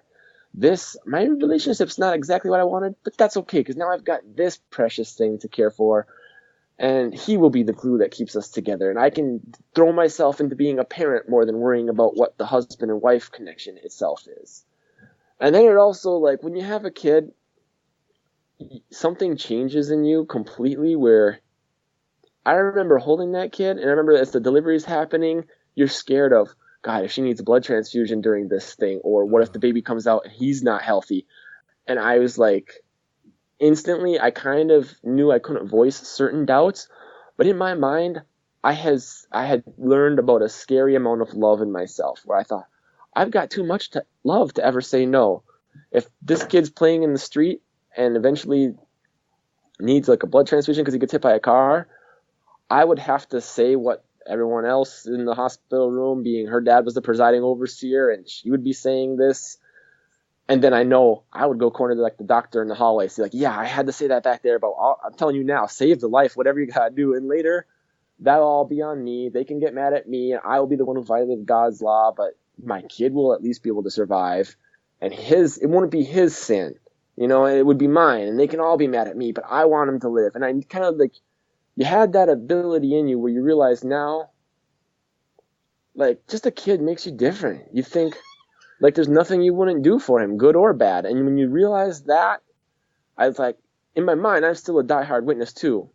I have doubts, but I also know that this kid has changed things. You know, when they round us up for the concentration camps that they had told us was going to happen or had fear-mongered into us, Yeah. I thought, I'm going to go down in a hail of gunfire because I'm not going to be able to watch them put a gun to his head. I'm going to jump or try to grab someone near me or fight back. Like, I ain't going to watch my kid do that. I know if they separate us and please take me instead doesn't work, it's death is my option. And I felt like that because I thought, I can't do this. Like, I've got a kid, and I knew this concentration camp thing. I was just praying it would not happen in the U.S. because I knew I was too weak. I couldn't do it. And so I started to realize these weaknesses, and I can't voice them. I can't say this to my then wife. Like, I don't have the strength to, like, I might renounce my faith if they give me a paper that says him and I can, live. Like, she would have left me right then and there just for saying something against the organization like that. But when you have a kid, you start realizing your limits and say, I can't sign off. I would sign off on a blood transfusion. I would do anything. I would sign up, renounce my faith. There's nothing you can hold over me that would say, choose this ideology over this physical being that I've held now. That doesn't go away. And that was like part of my own cracks in the foundation, realizing that. And it became when you start having all of those things, you can't speak to your mate about a lot of things, especially something as big as your religion. Yeah. You're doing nothing but furthering on. Like, first of all, it's unfair to make myself think that this kid was going to keep my marriage together. Like, that's somehow his job to fix things between us. Yeah, that rarely works. Yeah. But you think of all this stuff, and you just start realizing through your own thoughts, now that you're faced with your own, like, who am I as a parent? Who am I as a Jehovah's Witness? Who am I as a man? You have to think bigger than yourself. You have to think outside of yourself. Yeah. Now. And that was like really, I mean, I guess cracks in the foundation are starting to appear in my relationship with her. And I've just got stuff, though, that I know I have to bite my tongue. It'll pass. Like most people who can push doubts to the back of their mind and convince themselves that, okay, well, don't worry about that now. We don't have to worry about that now. What if he wants to go out for football? That's not in the Bible that you can't play football. Like, God, like, she's going to say no. And I'm going to say, maybe let her have a shot. Like, show me in the Bible where, like, when he asked me, Dad, why can't we in the Bible do it? I don't have that good answer because I don't think it exists. Like, birthdays or something you could say was pagan. Maybe I could convince him. But this, like, if he just wants to play sports, that's why can't I have, this haircut or that set of jeans or a shirt with this logo on it? I'm thinking, I don't have good answers for a lot of this stuff. Maybe I wasn't cut out to be a parent, but right now, little kids, little issues. We'll just get through this. I'll worry about the big stuff when we get to the big kid. No, you just weren't cut out to be a Jehovah's Witness. That's what it was. Yeah, you were actually being a good parent. Yeah, and so there was a lot of that going on. And then we had a second kid and a lot of the same stuff. I just started to realize I was a very active dad. Like at assemblies, I really loved the fact that I didn't have to sit in there for the sessions, and she, not being a communicator very well, but being good at getting a message to you, whether it's through silent treatment or just like huffing and like, this kid. So it's very good when you can do that. And then like whether it's grandparents or even random people at the convention sitting next to you, like take note, you want me to take them? Should I take your kid for you? And it's like, I just hated asking for help. So I was out, I'll do it. If she started even, it's a language that people speak and they learn it as a survival skill. If I just make a fuss about this, I don't have to handle it anymore because someone will come in and save it. And that's the dad I was very, let's do it. And I got to be walking down the halls every session, like walking down the halls and seeing all the other dads and parents that you see at assemblies when you're like, hey, we're in the parents club. We're all out here, when the session's inside, but we got child rearing and we're trying to make it so those inside aren't distracted by our loud kids, or that mothers can actually take notes because they don't have arms full of babies. And so I'm facilitating a good thing. Plus I get to walk in the halls and I'm not enjoying the session so much. And me and my kid are having a fun time. Let's go upstairs and check out that level, let's ride the elevator. And you start to feel like, I don't know. It became really fun for me to be that dad with the kid. And one of the places we had assemblies was also the local, like, state baseball hall of fame.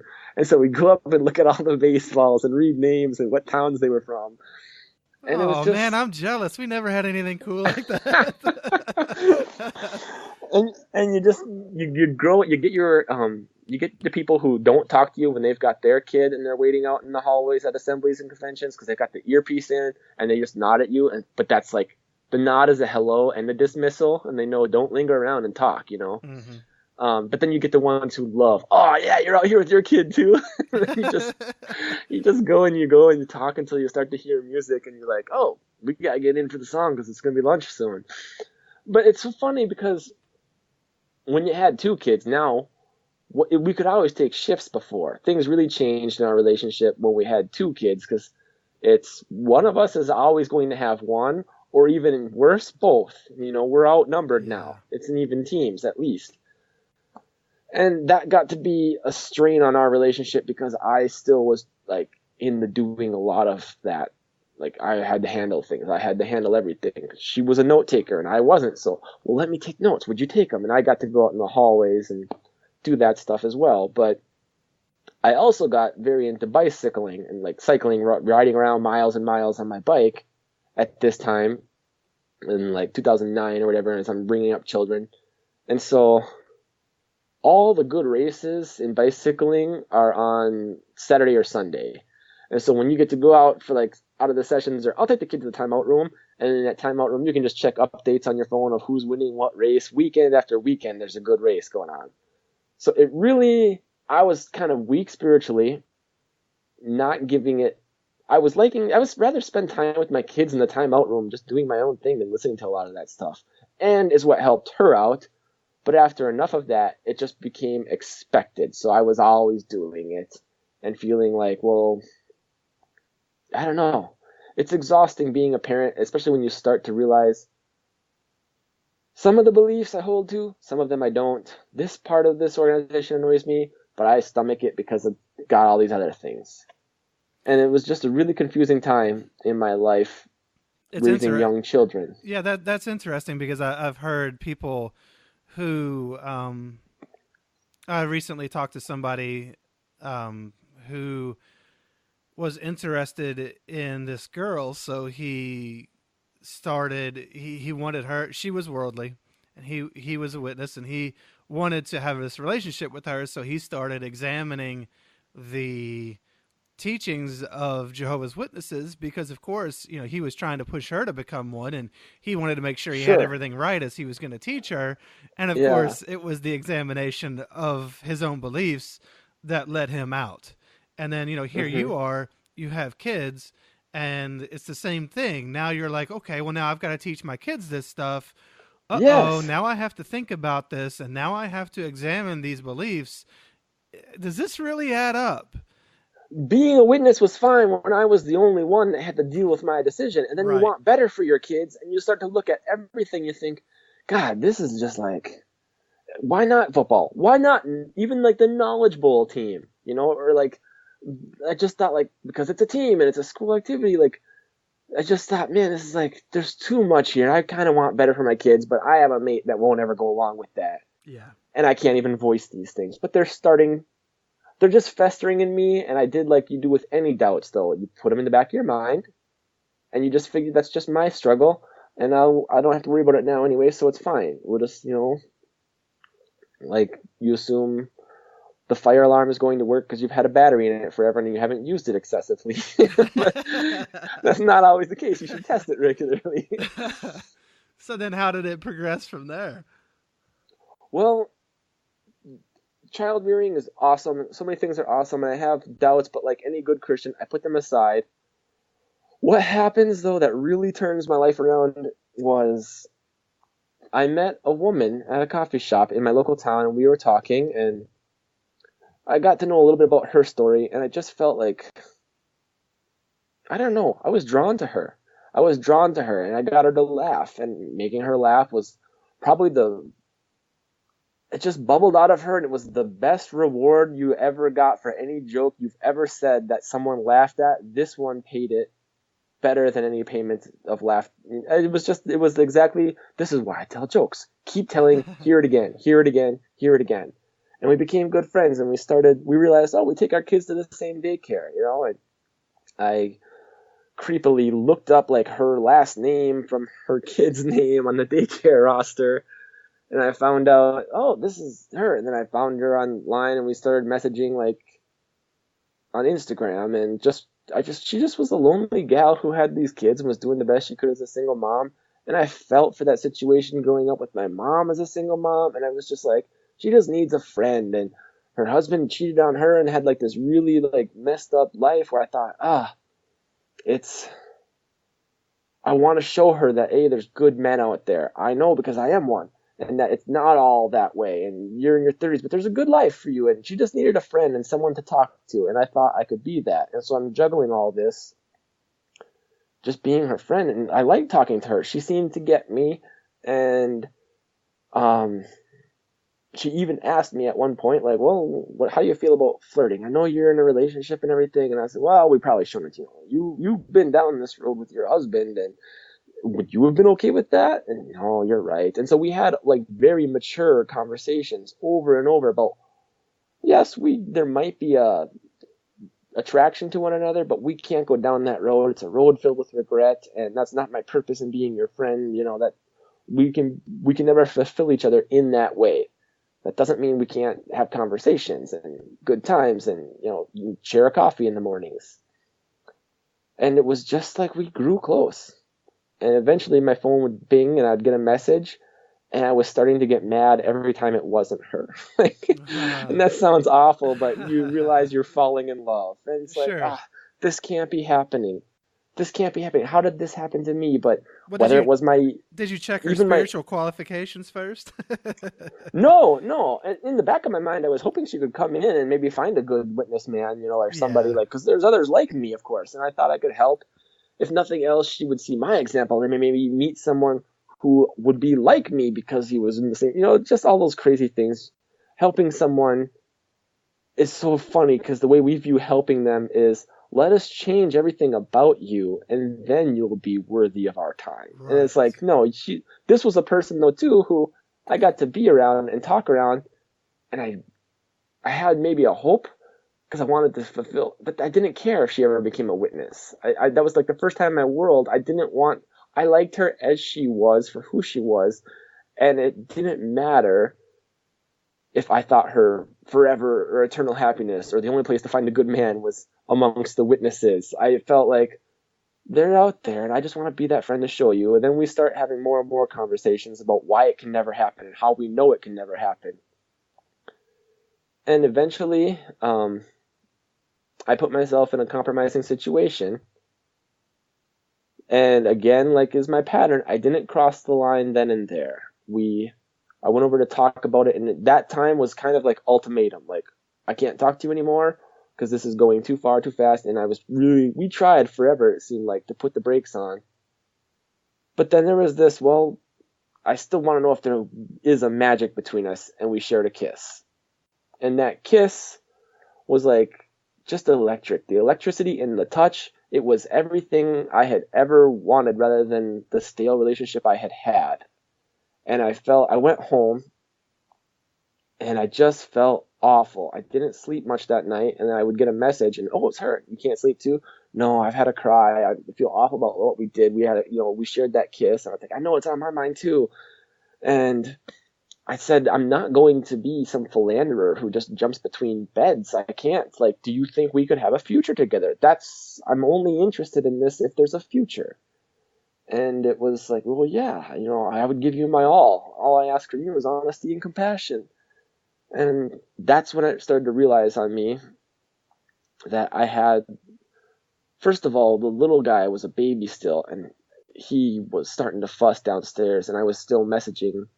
And I was very relieved because I remember I got to go downstairs and I'll just sleep with him in his room because there was a futon in there, and I get to sleep with the baby, which would put him at ease. But I just felt awful. I don't want to share that bed. I don't want to share that roof, having this conversation with someone else and knowing that I'm a person lately who, anytime a message pings or goes off, even if it's my then wife, I'm mad if it's not this person. And it's like I'm all in with my heart. And now I'm starting to give my mind over. And I haven't yet given my body over. We shared the kiss, but I'm starting to realize you're fighting this and something's just drawing you and calling you. And ultimately, I realized when I wanted it that much that I had to make a decision. It wasn't fair to either party, and the best thing I could do was be true to myself and say what I wanted, but then have the strength and courage of my convictions to do that and say, like, I can't be with you, and I'm going here. And it was a very swift, every one of the witnesses was just shocked because it was literally like a train jumping tracks. Someone pulled the lever, and I got off on this one. There was never any period of, other than communication, Like I wasn't philandering between beds, and I couldn't have respected myself between then, and I would have hated who I was. I hated who I was, what I was doing anyway. But I realized I needed a change, and I really thought and recognized this is where I'm happy. God, it's gonna hurt. It's gonna hurt, and I want that happiness, but reaching out and taking it is going to hurt, hurt, hurt, hurt, hurt. And it's gonna hurt everyone. And they're not gonna understand, but I have to do this. Because it was, for me, for once, what I can have and what I like and what I wanted. And I wasn't, after 8 years of marriage and like this roommate existence of we share a roof and we share bills and you sit on your phone over 3 feet away and I sit on my phone, and we're as separate as two people who are supposed to be together can ever be. And I'm not happy with this. And I'm about a month away from giving my first public talk as a ministerial servant as well. So like, of course, there's a lot of pressure and a lot of life going on. And I decided that I was changing my life up radically. And I left that pretty much that night and the next day, and I never stayed in the old house again. I went over to my now wife, Missy. That was her place. I went over to Missy's, and she had fallen asleep, so nobody answered the door. And I went to my car, slept in the parking lot behind the coffee shop where we had met, and I didn't get much sleep. But that was really good that I didn't have to just go between houses either. I had a night in my car to just cry and think and pray and do all those things about what does this mean about who I am, that I am doing this? What does this mean about who I am as my dad? Like, am I just handing on the Sondheim thing where you're another dad who's not going to be around for your kids, and like nothing ever could have removed me from their lives before. And now it was the most conflicting. I can't even describe it. And if you were to tell me my own words, like a time recording from now to back then, I would still think I was crazy. And as I was going through it, I thought it was crazy. I just knew it because my heart, being my only compass, was pointing me that direction. And for the first time, your heart was pointing you in a direction. Because if you think about it, the relationship you had previous, that wasn't based on your heart. What Jehovah's Witnesses set up for relationships it's an intellectualizing of it. It's not about your heart. You're not supposed to follow your heart. The heart is treacherous. You're supposed to look at their spiritual qualifications, their numbers, and whether or not, they're going out in service for X amount of hours, or how their meeting attendance is, or whether or not they comment. Your heart's not involved nearly as much as your head is. And so, yeah, for the first time, you were actually following your heart and doing what you wanted to do instead of the default that was provided to you by an organization that does not have your best interests at heart. Yeah. And I won't let myself completely off the hook and act like it was some arranged marriage by the witnesses. My heart did want that first marriage at the time. Sure. But I like the way you said nearly as much as your head. I mean, it's involved, but it's, there's a table of emotions and spirituality and head and heart, and everybody comes together and they meet and then they decide a decision, and it's like, I don't know. There's a lot going on.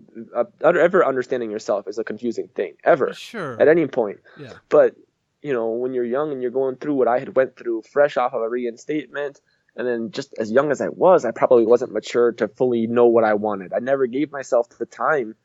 Even when I was disfellowship, a lot of people thought, well, that was your time to decide and you made the right decision. I was all guilt all the time. Of course. I felt like I thought I was going to spend the rest of my life making it up to these friends and these people that I had hurt, that if any one of them will still have me, I will give you my all, just making it up to you because I did this, and It's like, it's all guilt. There's very little of it that's genuine, like you say in your podcast about guilt being I did something wrong, to shame being I am something wrong, or I'm a bad person. I didn't just do a bad thing. I am a bad thing. And I felt that was just my nature. I wasn't happy that I was doing it. And here I was doing it again, but knowing this is actually my road to happiness. It's going to hurt, but all I can do is rip the Band-Aid off as quick as possible and get it over with. Like with everybody, just, sorry, this is it. We'll work it out later. I'll get my relationship with my children established and all this will happen. But thank God that I had Missy through it all, because there were moments of like just grief. My mom, nobody understood, and everybody all of a sudden wanted to talk to me. My disfellowship brothers and sisters wanted to talk to me, and I didn't trust them. I didn't trust anyone. I felt like that was all. David's life just took a quick upheaval. Let's tune in and get the juicy details. And I didn't feel like anybody sincerely wanted to help me. They just were happy to have you back in the club of disfellowship people, join in the ranks of us imperfect ones, rather than being David, the golden child who stayed in that mom's favorite or any of that. And I felt like I can't trust them. I can't trust Elder. I can't trust any former experience I had. I could not trust, it seemed like. And I was just trusting my heart. And I was so happy. And I instantly knew Missy and I hardly knew each other, but there was like, I was starting to feel confusing things. Like I felt we're soulmates. This was the only way it makes sense, because I couldn't know someone better if I had been friends with them for like I had been married 8 years. I hardly had any idea who the person was as what makes them tick. I just kind of knew how the process was going to tick and could predict it, like weather patterns, but I didn't understand currents and air movements behind those very much at all. Sure. Missy and I, if we had been friends for 20 years, we couldn't know each other better. And it was just instant. And I felt it's happiness laced with guilt, but it's what I needed, because ultimately the guilt will fade and the happiness will stay. And I am all in on this. Like, I love this person. We weren't saying it yet at that time, but I had known it, and I had thought we were soulmates. And she had told me she had talked to, a psychic about me and certain details, like I was tall and I had no tattoos and dark hair and light eyes, and that was all correct. And I thought, oh, okay, weird. And then he mentioned that, you had the guy I was looking for that was a possible in my future had a ring, but he's not married because it's on his other hand. And I routinely wore my wedding ring from the first marriage on my right hand, so when I play music, like bass or whatever, it doesn't click on the guitar neck, on the frets. And so like little things like that where that's crazy, because it wasn't like I was taking off my wedding ring to hide that I was married or anything. It was just, I don't like the sound it makes on my instruments, and little details like that felt like that's a decision I made. We're out of control of anyone, and I'm starting to believe that we were drawn together and the universe has a plan for us, and I don't know why it had to do it this way, but some higher power made it happen, and it was literally like miracles and things that we would hope for. It was wrapping itself around, bending it to our will just to keep our happiness going. And that was the first time I realized that, what miracles are, is it's literally love, and it's like positive vibes and good energy. Things happen for you when you start being happy, And like when you're a witness and things are going well, I always had this like complex where I thought, I'm not fulfilling Jesus' commandment. They said I would be persecuted too. Like if they hate me, they'll hate you. Things are going great for me. What am I doing wrong that I'm not being persecuted? I want some persecution. Like, it's a sick way of thinking that when stuff's going well for you, you know what you just talked about, right? You just talked about what we were talking about, back when we first started this conversation, which is you didn't try to control things. You let things just be, and you found happiness by doing so. Yeah. It's the same thing. And I won't go into too much of my marital life and relationship, because she's worthy of a podcast all her own. It's just, she's the best. And the happiness I have in my life, if I just wanted to do a series on relationships, I would model every good thing after my Missy, and I'm completely happy about it.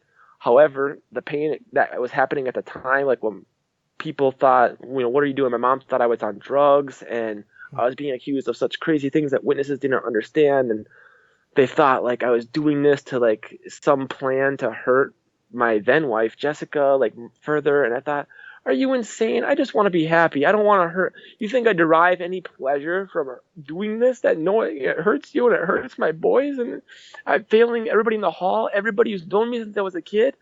I felt that strongly about this. Like, I had insane courage to actually do this, but you guys want to make it this evil thing. And right.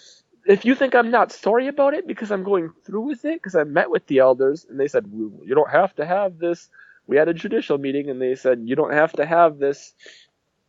you don't, there's room for you can save this. And I know that they keep wanting me to say, wait, scratch that. I'll go back to this dreary situation because then you guys won't discipline me. And I wasn't going to say that. I said, no, it's not for that. I said, I feel like I'm a cancer and everything I touch, I just destroy, and I'm no good for anyone except for right now.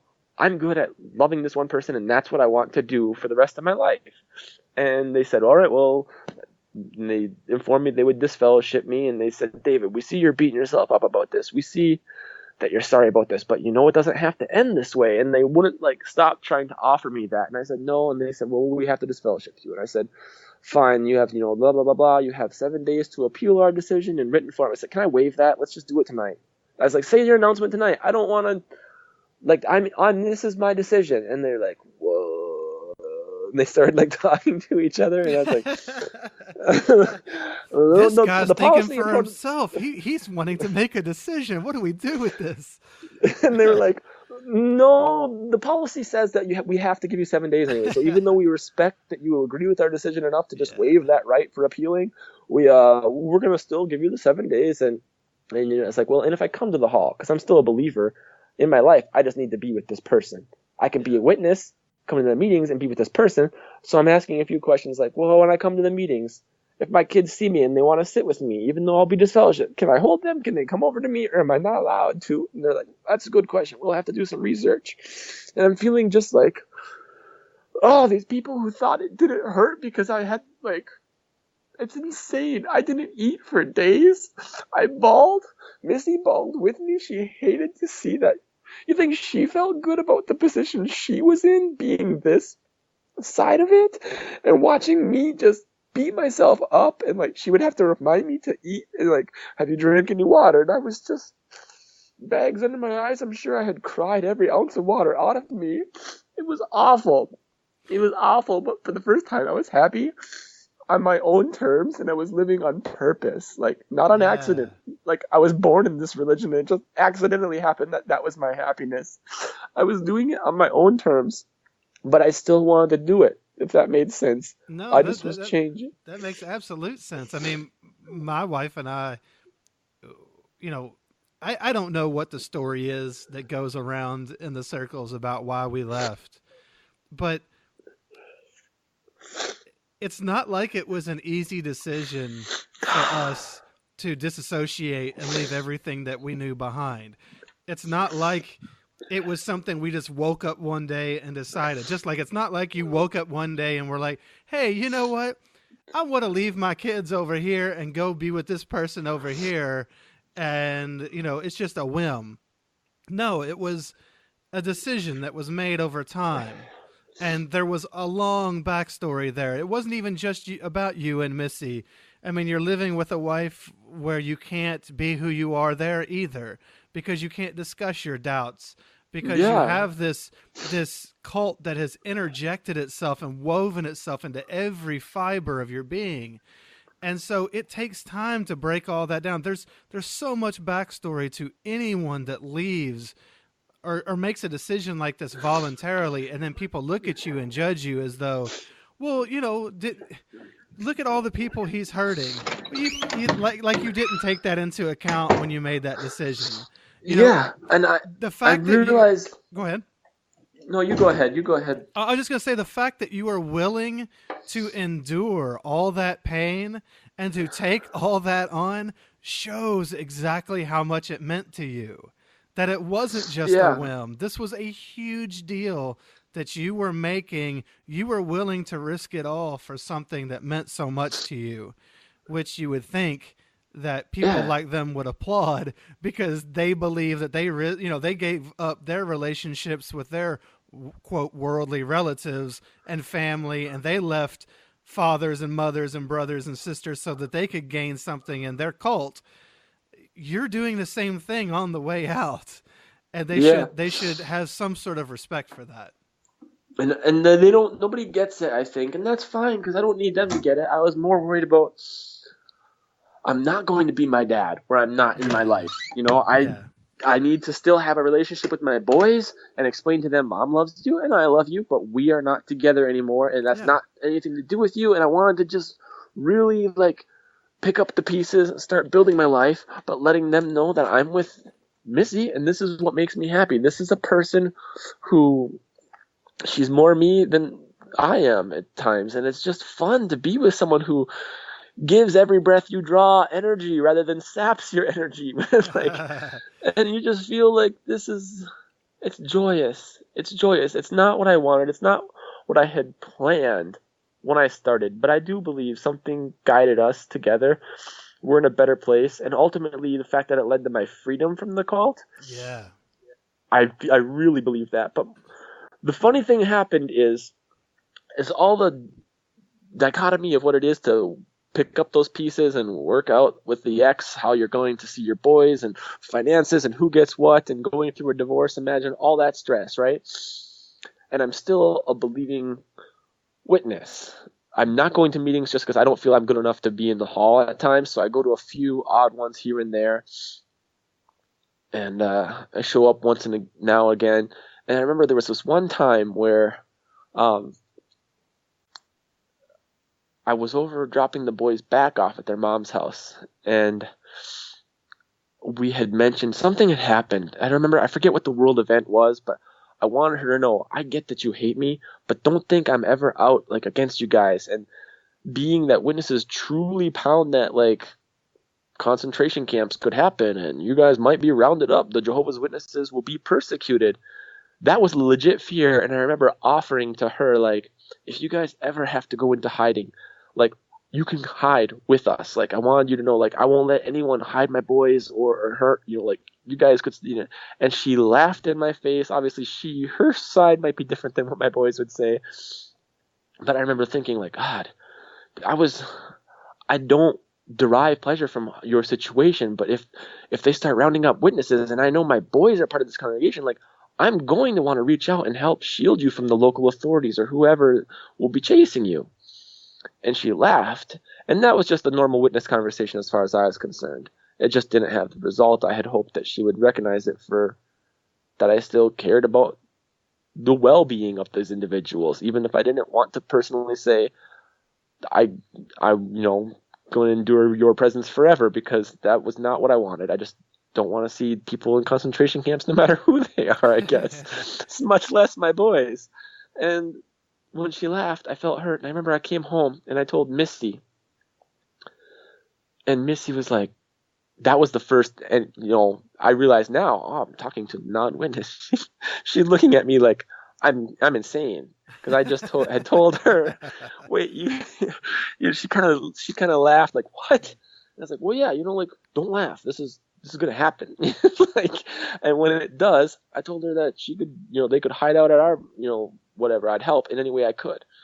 And that kind of was the moment where Missy said, I laughed at David, and then he was like, don't laugh, because he really believes this, which means they really believe that, which means he offered it to that woman who hates him, which means it's a very, like, plausible thing to him right now. I'm going to start doing research.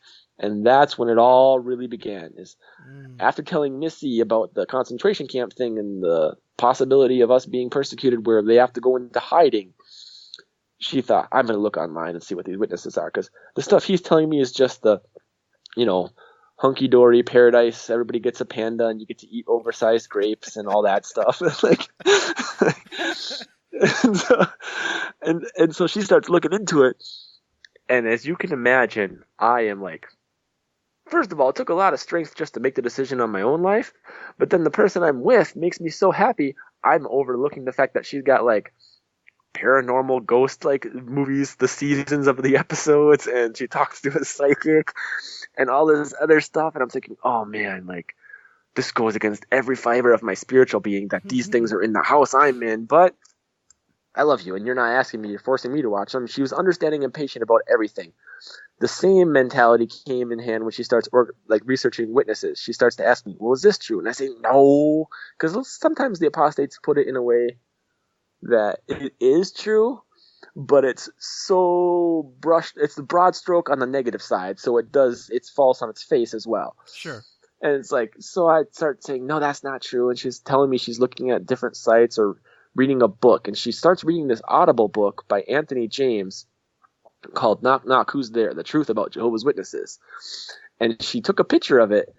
And at this time, everyone's so curious about her simply for that, like, I hate to even use the term, but that other woman factor, that she's getting creepers from the Kingdom Hall who is she? Like, well, I'll find her on Facebook. Oh, if you're blocked, I'll look it up. And so everyone's looking it up, and she's kind of, you want to, leave us alone. Like, stop driving by the house and trying to figure out, like, just leave us alone. Like, I want to be happy, and you guys want to know anything about me? Fine. So she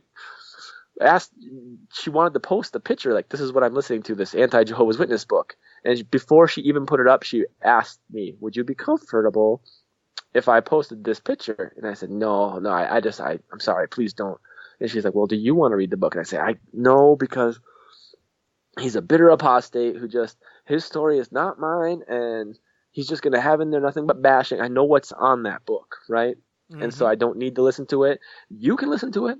I love you, and I'll always, like, we have us, and we don't need to have the religion between us, but I don't want it to be divisive between us either. Can we have that kind of a agreement? And she, listened to the book, and then she came back at me. She's like, yeah, I listened to it. I didn't really understand a lot. There's, like, language and, like, great crowd, and, the friend, like, all these, like, terms that witnesses use that the person with no frame of reference hears it, and it sounds like, reading about, I don't know, business economics. If you don't have a business economics degree, you'd be like, this book is awful. It just goes over my head. But she still respected that. She didn't post a picture when she was listening to the book. And I like that she really respected my faith. She always, even if she's doing research and finding things out about my own faith that I don't know yet, instead of saying, you need to see this, or really like shoving it, spoon feeding it down my throat, she's giving me all this, like, space to operate and just be me. And she knows I'm confused and hurt and grieving, and there's a lot going on, and she's just that patient, kind, loving person who says, okay, and I'm not ready for it. And then she asks a question, yeah, what did this mean in the book when he said that? And I thought, well, no, they just say that because it's, well, yes, but that's the extreme version of it. He's, and, like, and I'm trying to dispel some of these things, right? And then I'm getting more and more upset with my own, like, local congregation as it is. And I don't remember when it came about, but we started watching the Leah Remini Scientology series. And I'm just going to, I've said it before and I'll say it again. She is like the Rosa Parks of this cult movement. Like, if they all come toppling down and she is a large expose on everything, like, this is the spark that's going to start a spectrum fire. I don't think she gets enough credit, because the brilliance of that series was, I'm okay with making fun of Scientology because they're crazy, So I gave myself license to sit and watch this program on faith when I wouldn't give this book she had about my own faith the same license. Now, however, and this is the brilliance of that show, I would never let an apostate in my room or on my phone or through audible device. I didn't want to hear it. I knew what it was about, and I was scared of apostates, and I didn't want to hear it. I started watching the Leah Remini. Well, yeah, that's like inviting them in your living room. Like, come on in, tell us about your faith, And so now she's in homes throughout the nation of a lot of people who would never let someone else of their own ex-faith come into their home and talk about it, bad about it. Right. And as we're sitting there, and that first, like, statement rolls up on the screen about the Church of Scientology has this claim that Mike Render and Leah Remini are bitter apostates who left under these circumstances and were never really that good of members anyway. I'm thinking you could basically, like, take off the Scientology on the bottom, put Watchtower Bible and Tract Society, and I would have indiscernible who would have wrote that statement. It could have been typed up by anyone at Bethel. And I was like, oh my God, okay, well, I'm watching now. Anyway, I'm watching, so we'll see what happens. Let's hear the stories of this crazy, because I want to hear about the guy leaving the planet and all the Xenu stuff and the funny things of it. But as she's talking about the people and her story and the stories, I'm sitting there, and I know Missy is more educated on my own faith than me probably with this book already, and I'm starting to have those feelings again about, I'm feeling things I can't communicate to my mate. I don't want her to know how much this is making my skin crawl because it's familiar. Like, I don't ever want her to know that, like, when we look together and say, yeah, that's crazy. Oh, can you believe this, what we're seeing right now? And then I look back at the screen saying, good God, she doesn't even have any idea what I kind of lived that, And all right, act normal and just act like this is crazy to you. Not that it's very familiar to you. And as it starts to really, really unsit with me, another episode and another episode goes, and my skin is starting to really crawl because this disconnect, this fellowship, clearing the planet is a sweet term, you know? Mm-hmm. Like, when you're helping the planet go clear in Scientology, that's the same as like the loaded language witnesses use, you know, the truth and the way or the light and all that. I'm just like, man, they're like, you know, two twins. This is ridiculous to me. This is so similar, and this is exactly something like I went through. The theology behind it is same, but the processional, like, don't read anything from us, former members. Oh, okay, that's exactly what mine would say. You know, this matches up almost for like so eerie. It was really eerie. Where then after enough of learning what a real cult was and being convinced Scientology was, and that it had really, really tons of uncanny similarities and things in common with my own faith, well, I'm out working one day. I'll give that book a listen. So I give the Anthony James book a listen, and the first part is like memoir where he's just telling his story. And even as he's telling his story, I'm very thinking, you know, oh yeah, well, you're a bad witness. You know, you were going into this, and you're going to, what did you expect? You know, and yeah, your story stinks. You know, but I feel for you, and it's clear for me to just say that you were a bad witness. You were never that strong. It's no shock that you're in the predicament you're in. You know, that's what my judgmental witness mind was still saying during the memoir part. Blame the victim. Yes. Then he gets to the part where he starts dismantling the beliefs. And I'm like, oh God, it's true. You know, like, and I remember how much it hit me because I wash windows for work. Like any good Jehovah's Witness, you know, you pick something that you can do your own hours. And, absolutely. And I was washing windows, and I remember like getting to that part of the book, and I like, all right, I can't work and listen anymore. Like, this is sit in your car and kind of just take a few minutes. And he got through all why it's just a flawed system. And so my mind had already been like, okay, it's not the truth. It's lies. It's lies. Okay, I got that. It's lies. I understand that it's lies, and I hate that it's lies, and I never have to go back to it. Thank goodness. But it's a imperfect man running a flawed system, and I accepted that. And then the very next chapter is, now that we've dismantled the beliefs in and of themselves, here's the darker side. And he starts going into like what cults are with the bite model. Mm-hmm. And I'm realizing, oh my God, now I was ready to admit it was a flawed belief system. I could handle that. These are imperfect men. You know, they say as much right all themselves, but the fact that it was a cult and it had exerted control over me through the BITE, and I just went, oh, it's true. It's true. It's absolutely true. And that was the last thing I wanted to admit. I could walk away from a faith realizing it's not what it claims, right. But the fact that they actually have a high control agenda behind their group crushed me. I never wanted to say it was a cult. I wanted to say it was imperfect, and I wanted to say it was flawed, but there wasn't that darker side of it. And that book really, I remember just quitting work that day. It's like make your own hours. And I came home crying, and Missy was there. She said, what's wrong? And it's like, I was raised in a cult. And I have to admit that now. And it's the last thing I ever wanted to admit.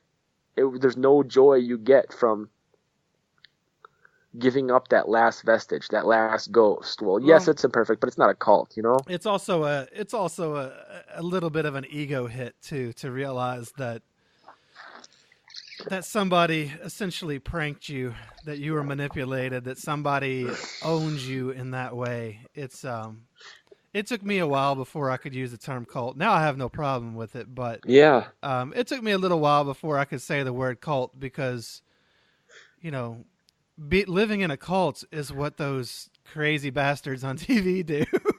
You know, yeah, like, no, for that sure. You see that's not me. That can't be me. And then but once I realized the manipulation and the things that were behind it, the dark side, like you said, yeah, I have no problem calling it a cult now, but it's still those first times that I did. I mean, it was just like a gut punch just to realize, dang, man, like I gave decades upon decades of my life I wasted in someone else's sick game. and it's something you can never get back. Which honestly is part of the reason I'm doing things like this podcast, is because it's, Mm-hmm. I guess it's just on some level my way of making something good out of it, because otherwise it's just hard for me to accept that, you know, I, what did I get out of that? Like, it just took from me for all those years. And Yes. like, I've got to make something of this, because otherwise I think I have a hard time processing it, especially, you know, where I am now, and seeing this as, you know, this is the only life that at least I have evidence of there being for me. That I wasted half of it in that. Mm-hmm. You know, it's just it's a tough thing to come to terms with. It is. And I remember too, like, as he was going through the book, are you familiar with the book at all, the Anthony James book? No, I've never heard of this one. No. It's on Audible, and it's good. Knock knock, who's there? The Truth About Jehovah's Witnesses. But it's very good. And then he has a part in there where, as he's going through his dismantling of it, like, there's some things that don't resonate as strongly as that's forgivable. Okay, so the society did this, that's forgivable. When he gets into the fact that, like, they were part of the United Nations, I was beside myself that they were registered members, because I was raised with that book being some of my favorite pictures in the world. The Revelation book, I knew the UN was bad. Yeah. I knew, and then I'm thinking, wait, what? You know, like, I can, if you didn't understand a scripture, that's one thing, or your mind wasn't fully enlightened, the light hadn't got. This is a deliberate action, political move, and it disgusted me. And then you hear about the 1975 stuff, Mm-hmm. which, like, that they were buying, they weren't selling, they were not. And like, we always have heard 1975 be talked about in terms of the people who don't like it were those who got greedy and sold their boat trying to get rich, thinking, or bought boats. Then we heard about the ones who bought boats and bought big houses thinking they'll never have to pay off those loans because the end's coming. That's who was always portrayed to me, were the bitter ones. Right. When his book said, there were people who said, oh, the end's going to happen, selling my boat, selling my house, going to give it to the society, going to give that money to the branch, going to send it to New York because I'm going to finish this system pioneering. Good people who actually gave what they had. Mm. And then when they became disillusioned, did the society say, sorry, we were wrong, here's your house and boat back, here's all your material stuff? Oh, heck no.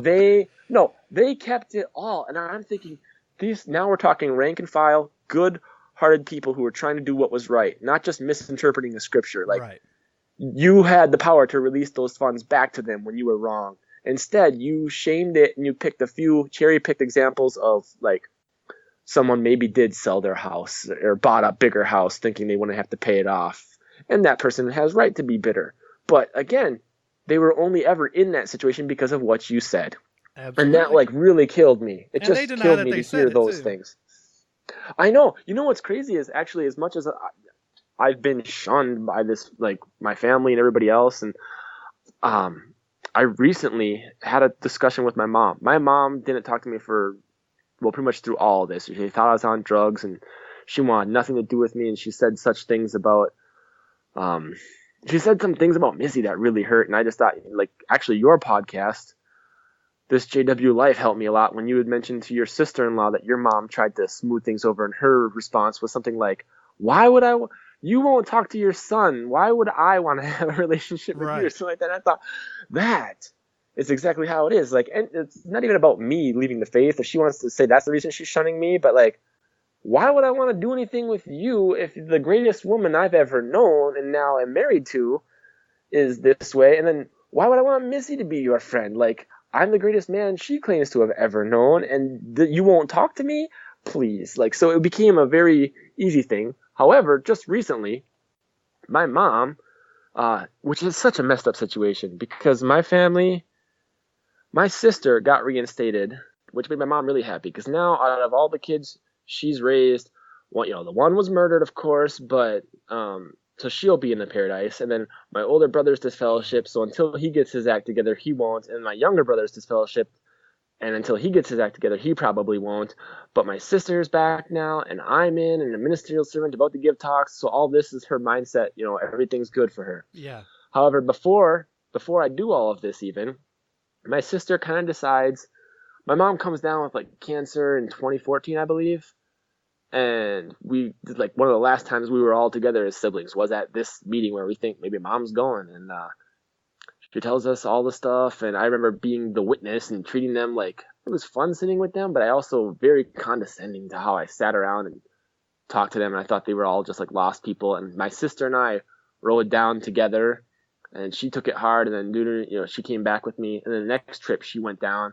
And I think the stress just got to her or something, but she had caved in on the ride one of these trips down dealing with my mom's like stuff without me, and she stopped and bought some smokes. So she starts smoking again, right? The elders, the local elders here, show her mercy and say that she just needs to get her head right. They go to her house. They make calls on her to this day still, saying, well, what can we do to get you to come back? Are you interested in this or that? And it's such a weird thing when I think of like, because now everything's coming back to me. I remember once I was out in service and I had no idea where my sister lived, and I was at the door and my sister answers it, and oh God, I roll my eyes, and you were behind this door out of all days, and I find you in service. And instead of saying anything, I just say, hey, we're ministry work. You know why we're here. I have this book. If you'd like to read it, here you go. And I kind of thrust it at her. And then I start walking down the steps. And the guy I was with was an elder. And he moved in after my sister had been gone for years, so he didn't know her. And he immediately starts grilling me about my presentation. He was aghast that I would say, I have this book if you want to read it, and then just like give it. And then I tell him that was my disfellowship sister. So then, so she's back in the territory. And then it kind of became this thing where once she finally got back, and then she just kind of started smoking again, faded. And the elders know she smokes. They know a lot about her, and they go over and they talk to her, try to encourage her. And I had already re-engaged in the shunning. I hate to admit that, but she's living a life that's non-witness enough, sure, even though they haven't slapped their, dumb label on her that says you're disfellowshipped. I was taking the personal step of saying I'm not going to have much outside of this to do with her. And God, I really hate saying that. But anyway, my mom's still talking to her. Everyone's still talking to her because they view her as redeemable. They just got to get her to quit the smoking and get coming to the Kingdom Hall again, and she'll be fine. So they're going through all these steps. And then my life uproots, right? I do all that I do. And I'm right away a different case where I'm on drugs. I'm evil. I did the unthinkable, left the relationship, and my mom won't talk to me. And then she's still talking to my sister, who's I'm actually living a clean life. The divorce took longer. This paper goes through courts my life was uprooted more suddenly then, but got divorced, got remarried, living with someone I'm only married to. She's the only woman in my life, and I don't smoke or drink or gamble like my savings away. I'm a good, clean person. And yet my mom won't talk to me. And my sister, she's kind of in the middle because she's like, I tell mom all the time she's being terrible to you, David. Like, all of a sudden you are this evil person who's shunned and you're just like dad, and she won't talk to you. And then I go down to visit her and she lets me have cigarette breaks on her back porch. I come back in and she resumes talking to me just fine. And I'm thinking, so there's that family part of it that's really confusing to me because I'm thinking, all right, you're never going to be close to me and Missy anyway, but the double standard of you can talk to Julie because she doesn't have that label on her is ridiculous to me. And then Julie thinks that's ridiculous. All of the siblings think it's ridiculous that my mom would talk to her because she had faded, even though clearly doing things against the witness way, but I was off the table as far as having communication. And it's like really, really bizarre. But she needed a ride somewhere recently, so we had helped out. We got talking. And I asked my mom, we kind of mended some fences, actually, where we might not ever agree on religion, but we can maybe have a relationship with each other if she wants to do it, and that's the only cure for it. Like, know who I am as a person and not, like, who you think I can be as a fixer-upper if I just get back into religion. That's off the table. Who you think my wife wants to be if she joins the religion, that's off the table. Just if you want to know who we are, that would be the basis of the relationship. But in this mending of fences conversation where we kind of hash it out, we talk about dad, we talk about the elders, she tells me where she's not happy with her current husband, and she tells me all this other stuff. And then I asked her, well, what do you think happened in 1975? And she came in right around 1972 she was baptized. But she says, whoa, we knew it was ending. And this is a person who, this blows my mind. I've been thinking about this for like the last 4 days. She told me, I went to Canada, and I think it was right around 1973 or 74, or maybe.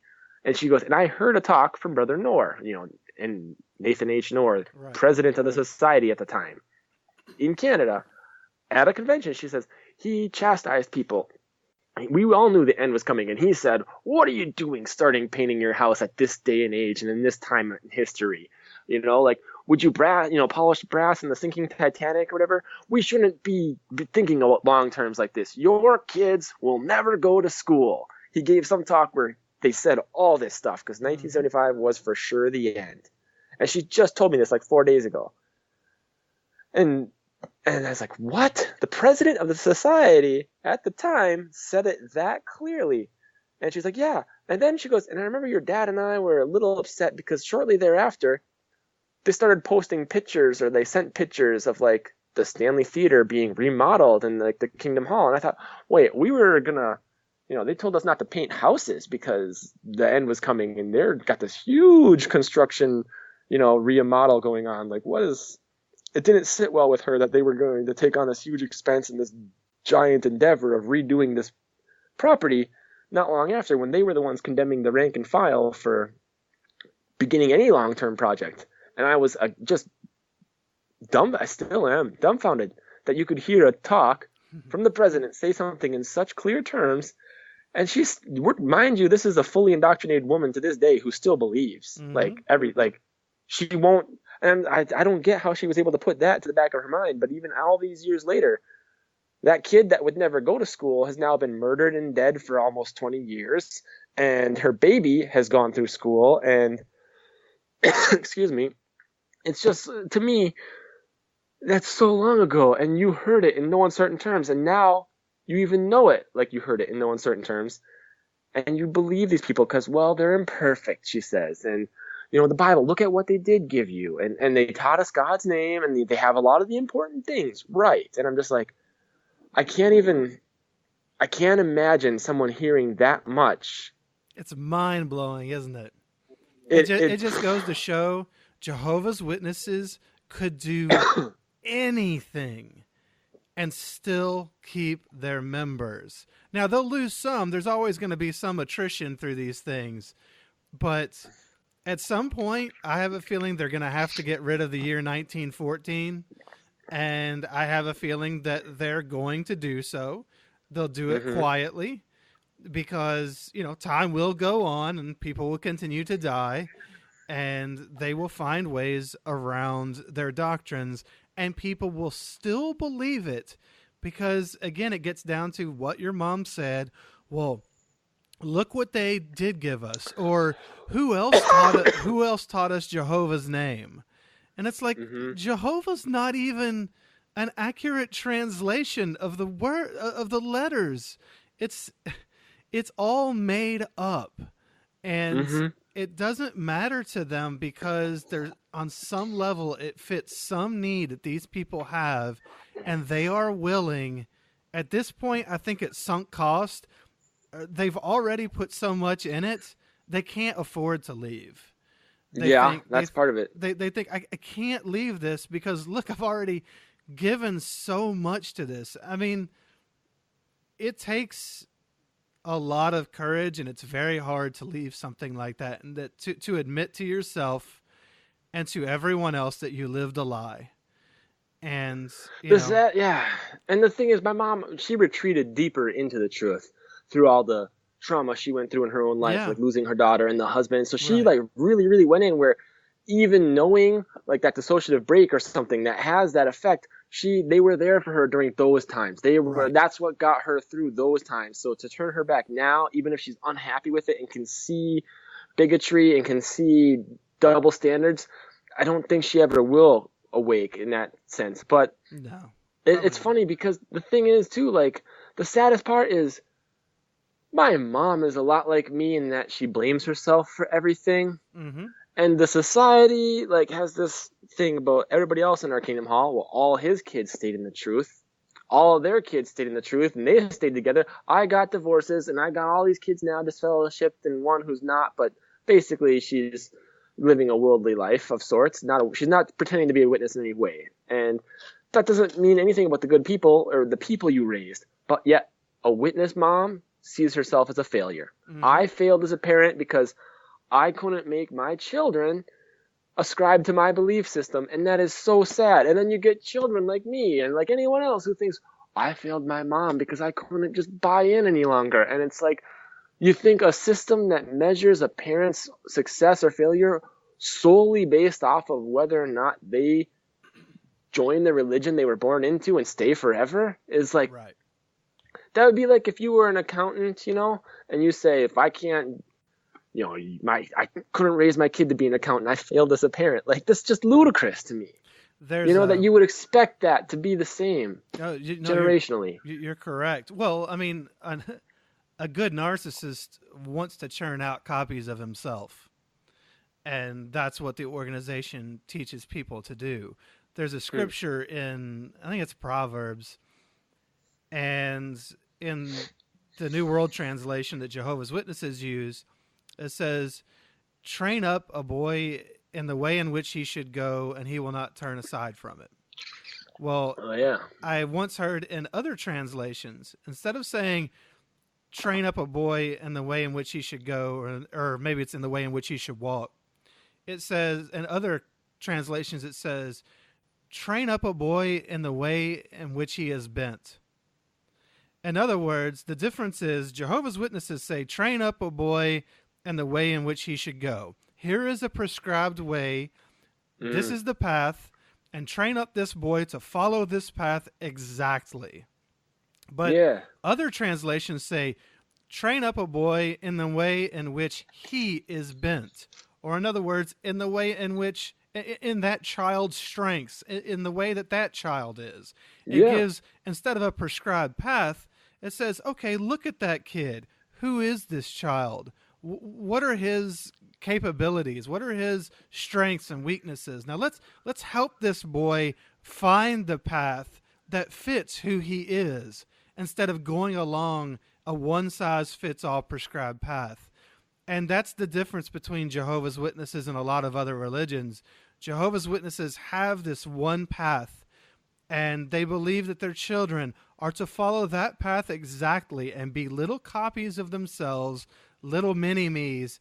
And if they are not, if they fail to be able to live up to and be exactly what I am as the parent or as the organization, then they are failures, and I am a failure for not being able to get them to go exactly down that one specific path. And it's very sad that the organization has even recently come out. I believe it was everyone's favorite governing body member, Tight Pants Tony, Anthony Morris, who came out and actually basically said that if your children fail to go down that prescribed path, then you need to look at yourself and blame yourself and see what it was that you did wrong as a parent. Oh, man. That is disgusting, and it is the way that the cult... I mean, if that's not a cult, what is? God, even hearing that makes me so upset, because you never want to wish evil on someone, but something minor. Like, I just get some shampoo in your eyes, Mr. Morris. That is a ridiculous thing to say. You're much more caring than I am. I wish he'd get hit by a bus. I would gladly wish evil upon him, but no, I understand what it's so disgusting, and it's so twisted. And they watch that. Yeah. People watch that. Yeah, when it came out, and I can't remember, it was in the last year or two when this talk or this part was given. I just remember there was a lot of outrage in the ex-Jehovah's Witness community about, just what a horrible thing that is to say to the parents of these ones, and how it's honestly kind of like using them as ex-Jehovah's Witnesses once again to get at their parents, to say, to guilt their parents and to guilt these ex-Jehovah's Witnesses for leaving because look at what it's going to do to their parents, because we've now made them think that they're horrible people because you turned out like you did. It's so insidious, and it's so, it's evil. It is truly evil, and that's It just is. It who really they is. are. I remember too when the governing body became more and more visible. When you feel that, oh, we get to start seeing them. Wow, look, Yeah. they're so personable, and they will mingle with the low ones, and we get to see them. And I got to meet Jeffrey Jackson at one of the assemblies, and I was so proud of it, you know. And I Yeah. remember when we get to be privy to what goes on at the annual meeting. And then when he got up there and did his, tight pants rant, I Yes. remember feeling like I kind of like the hipster Metro look, actually. But I felt like that's okay. But I'll never forget afterwards, my then wife, Jessica, and her sister-in-law at the time, they were all talking like, oh no, but they're such comfortable pants. Should we not wear the yoga pants anymore? And they're already thinking about making life changes. And I remember telling them, like, girls, don't be ridiculous. Like, did you see his haircut? If I tried to go on stage with that haircut, because it was like wild off the back, if you Yes. remember, and I was like, you tell that man to get a haircut before he's gonna tell you what to wear. I just thought like, and then they looked at me like I had blasphemed basically. But I Right. just remember thinking, don't change your pattern, and no matter what, like if you know what discretion is, wear what you're comfortable in. You're not going to the hall in that. It's like I felt like he was overstepping his bounds and had no freedom of speech to say such, just looking how he himself looked on the platform Sure. that day. I thought, yeah, this is, You can just it was look ridiculous. at that guy and see that guy is, and I'm not trying to use the word, I mean, it's a serious term. I'm not trying to use it as an insult, Yes. but that guy is mentally ill. Oh, he's one of the most disconnected from reality Right. that I think there is. Right. Like, That guy has problems, and it's obvious. And all these governing body members that have come out from behind the curtain, if you look at them, I mean, it's Wizard of Oz. Pay no attention to the man behind the curtain because he's just this little nothing. And that's what they are. They have come out from behind the curtain and they have put their crazy on full display. And thankfully, it's woken some people up, but unfortunately, so many people buy it, which again shows that they're not going to change, and they can get their members to do whatever they want. They will buy into whatever next round of crazy they put out there. Yeah. So is that then what woke you up? I mean, ultimately, this book? Ultimately, I became fully awake by that book, but then I started listening, like, your podcast actually helped me a lot come, not just from the fact that it's one thing to say it's a bad faith and it's no longer for me, but then it's another when you're fully awake and you realize I want to pull the fire alarm and get everyone out that I can. Like that, when that happens, it's not just no longer not for me. Right. Like that was because of podcasts. Like JT and Lady C, they helped me a lot. Like when I started listening to the critical thinker stuff, because right away, these are probably two people who feel they wasted their lives because he was all the way up in Bethel and he had given himself to, really going up in the organization. And I hope that he never feels that way, because what he was doing was actually building the credentials that I can listen to a podcast and say, this isn't some fake person just acting like a Jehovah's Witness that wants to say their own message, Right. which you believe any apostate could be a liar and all that. This he knows the truth speak. He's got the language I was raised speaking. This is a legit person who's legit experience. And you can tell he's researched. Like I can hear it in his words that this person, he had to do that path to build those credentials, where someone like me who doesn't want to hear necessarily just the bitterness, but like Crisis of Conscience has a lot of heart. John Cedars has a lot of heart. Your podcast has a lot of heart, where it's not just a rail against and bashing with, just looking for pitchforks and torches, that mob mentality, where that heart of people who were hurt and they did care and they just can't unlearn the things they have learned. Right. That's what spoke to me. And I felt like JT and Lady C, they come from, I think he was raised in North Carolina, but maybe in Michigan or DC now. I forget where they're from. But anyway, they live in a big city. And I remember feeling like, for me in my home little town where all the elders knew me, And hearing them from an urban area with like bigger congregations and lots of shifting, moving parts in the city, I felt like very relieved that, oh, this is, it's not just my local elders are a botch job. It's Right. like the organization the world over. It's the same in the rural as it is in the city. This is how the organizations run. And it was very nice to see that in an urban area. They got the same problems. They got the same. It's not just a clique because I live in an area where everybody knows everyone. It's all over. That's the witnesses. As universal as they claim their love is, their flaws are just as universal. Absolutely. And that was really good for when I heard that podcast. And he's so researched. I would hear him break a point down, and JT knows his stuff. You can just feel it through the words.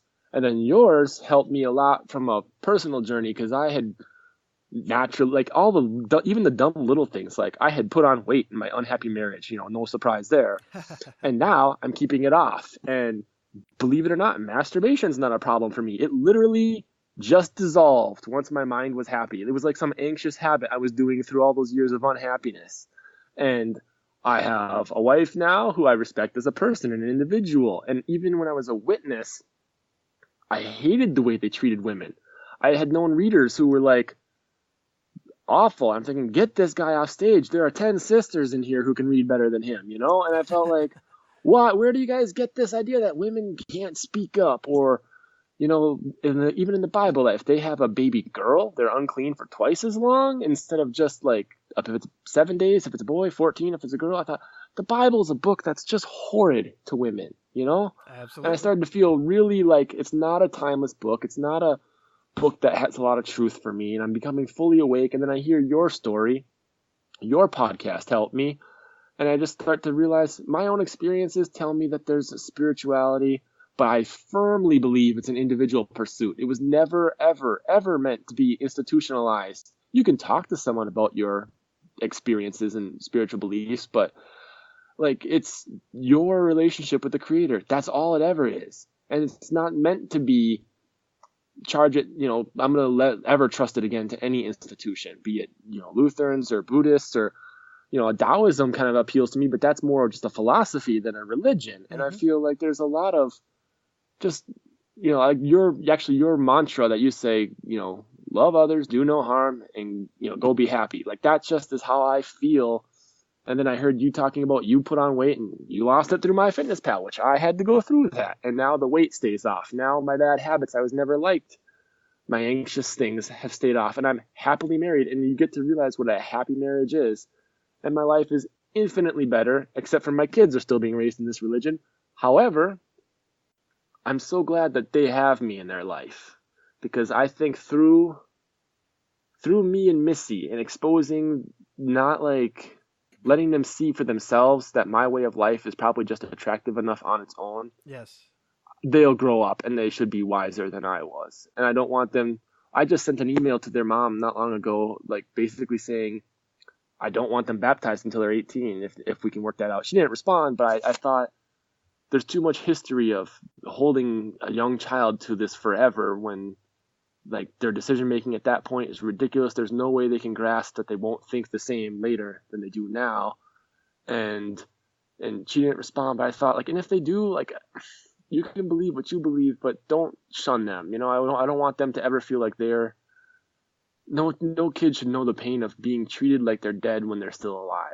Isn't that interesting? I was actually thinking about just that when you were talking earlier about how, you had this first baby and you were holding this baby, this kid of yours, and you were just thinking about, how much you loved this new little life, and I was thinking like, can you imagine then turning around and shunning them because they no, don't and turn that's out another to be thing.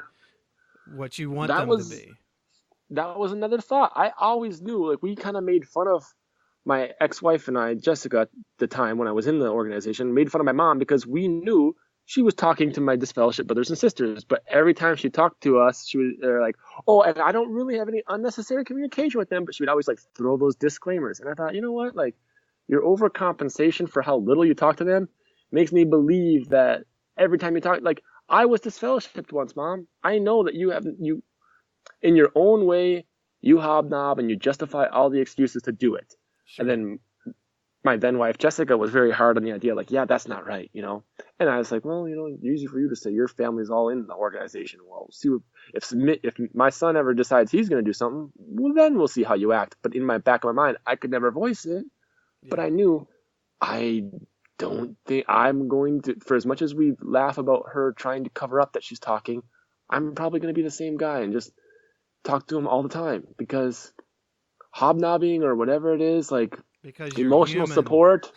Yes, I mean, You haven't yet had they didn't do a successful job of rooting out your humanity in the cult. They didn't destroy your they didn't deaden your feelings. They didn't no, destroy who you were. And that's something they do to most people. So I would say honestly, including myself, they had destroyed a large part of yes, my sensitivity and made me very hard and dark it's and so angry. fun. Yeah.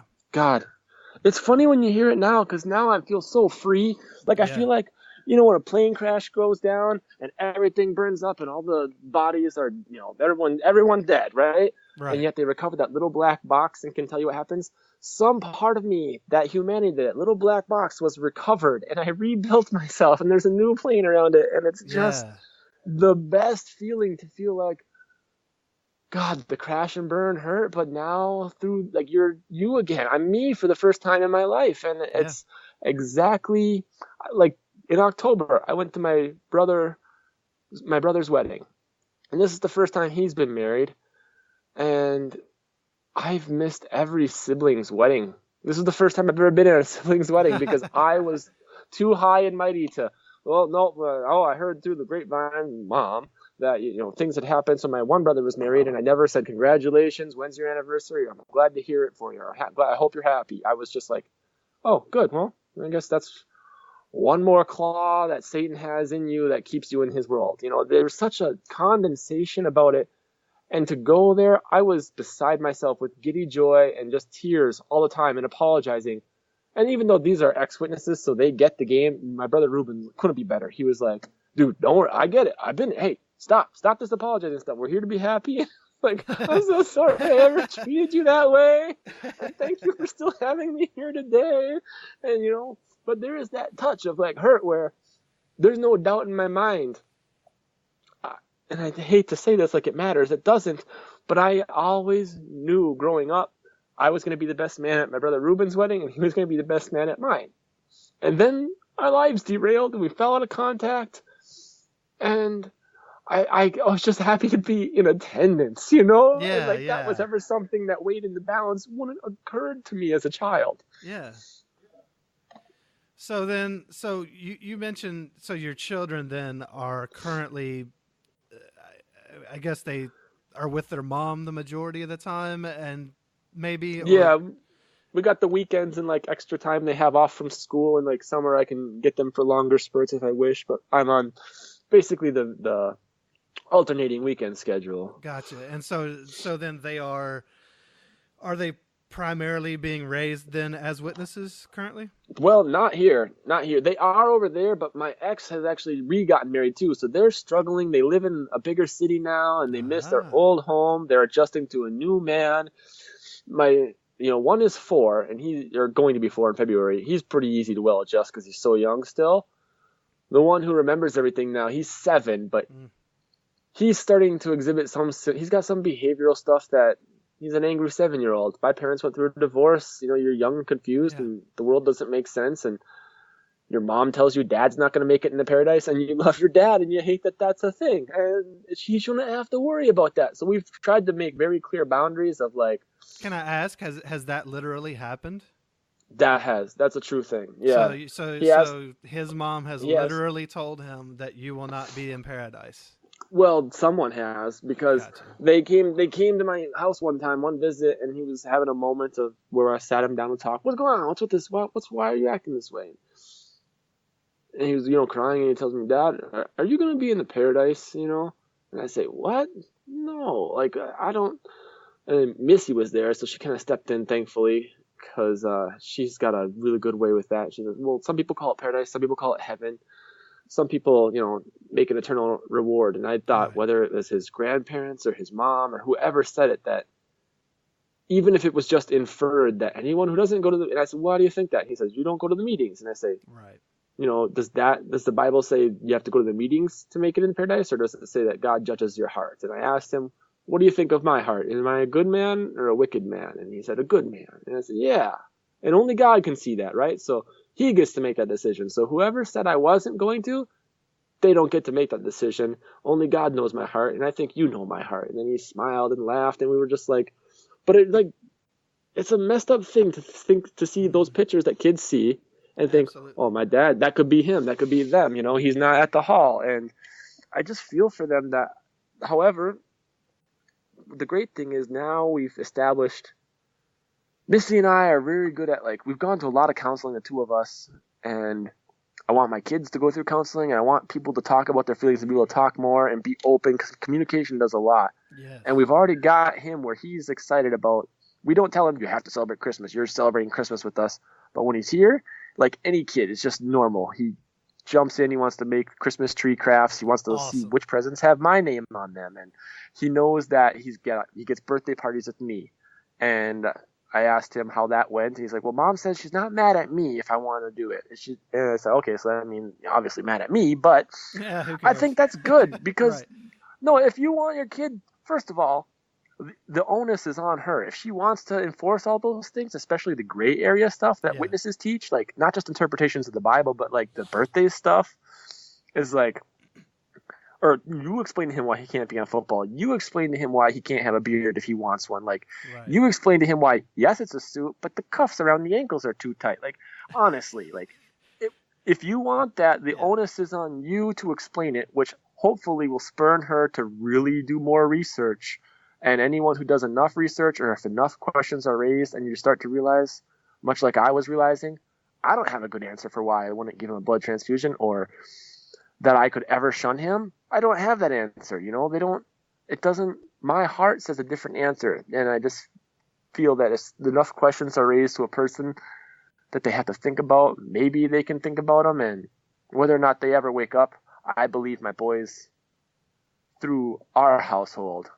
And I fought for some of their rights. Like at school, he could do a gingerbread house coming up this season. And we sat down. I was doing it via conference since they live farther away, but the teachers asked us, well, what songs can they sing? What can they do here? And I won this argument out where I got them to say, I want him to have the choice. If he says he's not comfortable singing a Christmas song, don't make him do it. But don't just remove him from the classroom and has to feel that, he's already dealing with a lot just moving there and everything in his life, but that ostracism and that I'm not normal. And it's like giving him the choice and realizing he can use his voice and has the power of his own voice should give him a sense of I'm worthy, I'm important, my voice matters. Right. And I will tell him there's no harm in singing a song, or what's a Christmas song and what's a winter song? Is Jingle Bells say anything about Santa or baby Jesus, or is it just winter? And like, I want him to be able to use his mind and encourage critical thinking skills, where eventually it's going to poke holes through flimsy arguments rather quickly. But I think that they're showing it. It's easy to, every kid wants candy and cake, right? But I want him not to feel like it's just about the reward. If he says hi or happy birthday to a kid on his birthday in his classroom, I said the school's separation of church and state anyway. They're not going to be like a religious institution where they thought he had to be removed. And then I kind of emailed the teacher set up this thing, and I could hear on the other line, she was just hating every second of it, but kind of knew she was on the rope, so she had to agree. She's like, well, I was like, okay, well, if he has the choice, if he has a choice where he doesn't, I was like, let him sing a Christmas song. And, well, we're not on the same page. How do you feel? And she would say, well, but then she kind of had to say, if he has the choice, since it's not a religious institution, it can't be that damaging to anyone's faith. And so at least they get the freedoms that I never had, and they get explanations that I never had. Different. Yeah. Mm-hmm. Yeah. And I'm showing it to them in a way that, like most witnesses, when you leave, want your life to fall in shambles. Yeah. And the fact that I have a good, clean life, attractive, and things are going well, yeah, and it has nothing to do with blessings from Jehovah, like, I think that they'll be raised smart enough to just see that and it Yep. speaks for itself. Or even if they decide they want to be witnesses, I hope that they decide it if that's what they want. And then if they get themselves disfellowshipped and say, well, geez, mom sure treated me differently. And then dad, he's the exact same. He takes my phone calls, he tells me he loves Yeah, me, and yeah. I could be whatever I wanted, and he's happy to just say, spread your wings, son, you're my son. And I just wanted to have kids to watch them grow, become something more than what they were. That's all I'm in this for. So what about you? What you have any dreams for your new life? Any goals for the future? Something that you and Missy or just you are looking forward to? Well, goals. I just want to be happy. I want to see Yeah. the world. I want to travel. I've got a dog now, and we just got this puppy, and I take it on walks all the time. And I used to have a dog, and I was a bad dog owner. I was a terrible dog owner because he stayed outside because he couldn't be in the house because of the allergies of like my in-laws when they would visit. So he was outside all the time, and I never walked him because it was literally go wash windows all day or go on. If I did a bike ride, I had to do things, and then you come home and there's something theocratic stealing your time. Yeah. I was a bad business owner because it's work, work, work. Oh, tonight's a meeting night. Gotta leave this job half done, and then like come back and finish. And like, I get to be a good dog owner. I get to be a good business owner. I get to be better at the things I'm already doing and wanting to do because Yeah. I can more fully invest myself and not feel like it's a guilt. Oh, how much time did you do doing this activity? Like, I've been talked to about bicycling as much as I had. They said, well, how much is this bike? Are you going to become a racer or what's the point? And I'd say, no. Well, then why train as many hours as you need to? What, don't you think those hours in the ministry would be better than, like hours on a bicycle and stuff? And I get to live, and I can go to a movie and not worry if it's like, whether it's rated R or it's like I'm an adult, and if it has nudity or whatever it may have, I think I can handle it. I will walk out the same person that walked in and just say, geez, that was excessive, or I'll form an opinion about it or whatever. But when you just get to live, You get to just be I, you. you get to be me. I get to learn who I am. I'm a real dog owner this time, not just somebody who wanted a pet but never had the time to do it the right way before because it's a responsibility. It's a task, and I had already felt over responsibility and tasked out. Yeah. Well, that's beautiful, man. I mean, ultimately, it sounds like you found happiness, and Yeah, so you don't like. I think it's an amazing place to be when you don't have to have, these future goals that you're hoping like this will bring me happiness or some dream or something because you're really, kind of yeah, living the dream. You're being who you want to be, and you're doing what you want to do, and that's all any of us can hope for. And it's exactly what Jehovah's Witnesses steal from people. So you have taken it all back, and I mean, I wish you the best, and I think that's a beautiful thing. And just like I say at the end of every podcast, I guess, love others, do no harm, and go be happy. It sounds like you're doing that. yeah. That's awesome. that that is the dream too, because I always had a hard time too, because like even going on vacations, you know how when you go on vacations, well, there's a Kingdom Hall in this town. Should Yep. we stop? It's Yeah. like, and my ex-wife, she was always somehow she has this balance, but she's diehard at the same time where they have no problem not going to a meeting. But I would always have like, God, we should be going. It's Sunday, we should be going. We should do this. And it's like, well, we're on vacation. And it's like, well, you have that disconnect. Where does that come from? I wish I had that. And yet she's someone who would never, ever probably leave the organization. And yet me, as a person who felt guilty anytime we traveled somewhere, oh, I should be at a meeting now. Or are we going to bring a suit, just in case? Yeah. And it's like, that's my life now. I get to travel anywhere. I don't care about what meeting time it is, or it's nice to not worry. Am I going to get my time in on this part of the month? It's just I'm living my life and on my own terms, not on the mere accident I was born into a faith that my mom decided she liked. I want to thank you for listening to David's story today. The final part of this story, a bonus episode, will be released next weekend. Please subscribe so that you can get it and all of these stories automatically as they're released each time. Please also show David and others support by going to my website. It's shunnedpodcast.com. And if you go to the episodes page there, you can leave a comment for any of the people who are telling their story. They can not only read, but they can also respond to your comments. So just go to shunnedpodcast.com and go to the episodes page, and you'll see an individual post for each story, and you can reply and comment on those stories. You can also find links to things on there that have helped each person as they were waking up and leaving the cult. If you want to hear my personal story, you can listen to a podcast called This JW Life, or go to the website thisjwlife.com, and that was my personal story. It's a 9-part series, and you can, if you're not familiar with the Organization of Jehovah's Witnesses, you can really learn a lot there about how they function, what they teach, alongside my personal story. One final way to show support is to leave a review on iTunes. Just leaving a 5-star review, leaving your personal comments, whatever it is that impacted you. This helps other people to find the podcast so that they can get the help that they might need as well. So I'll send this one out the way I send them all out.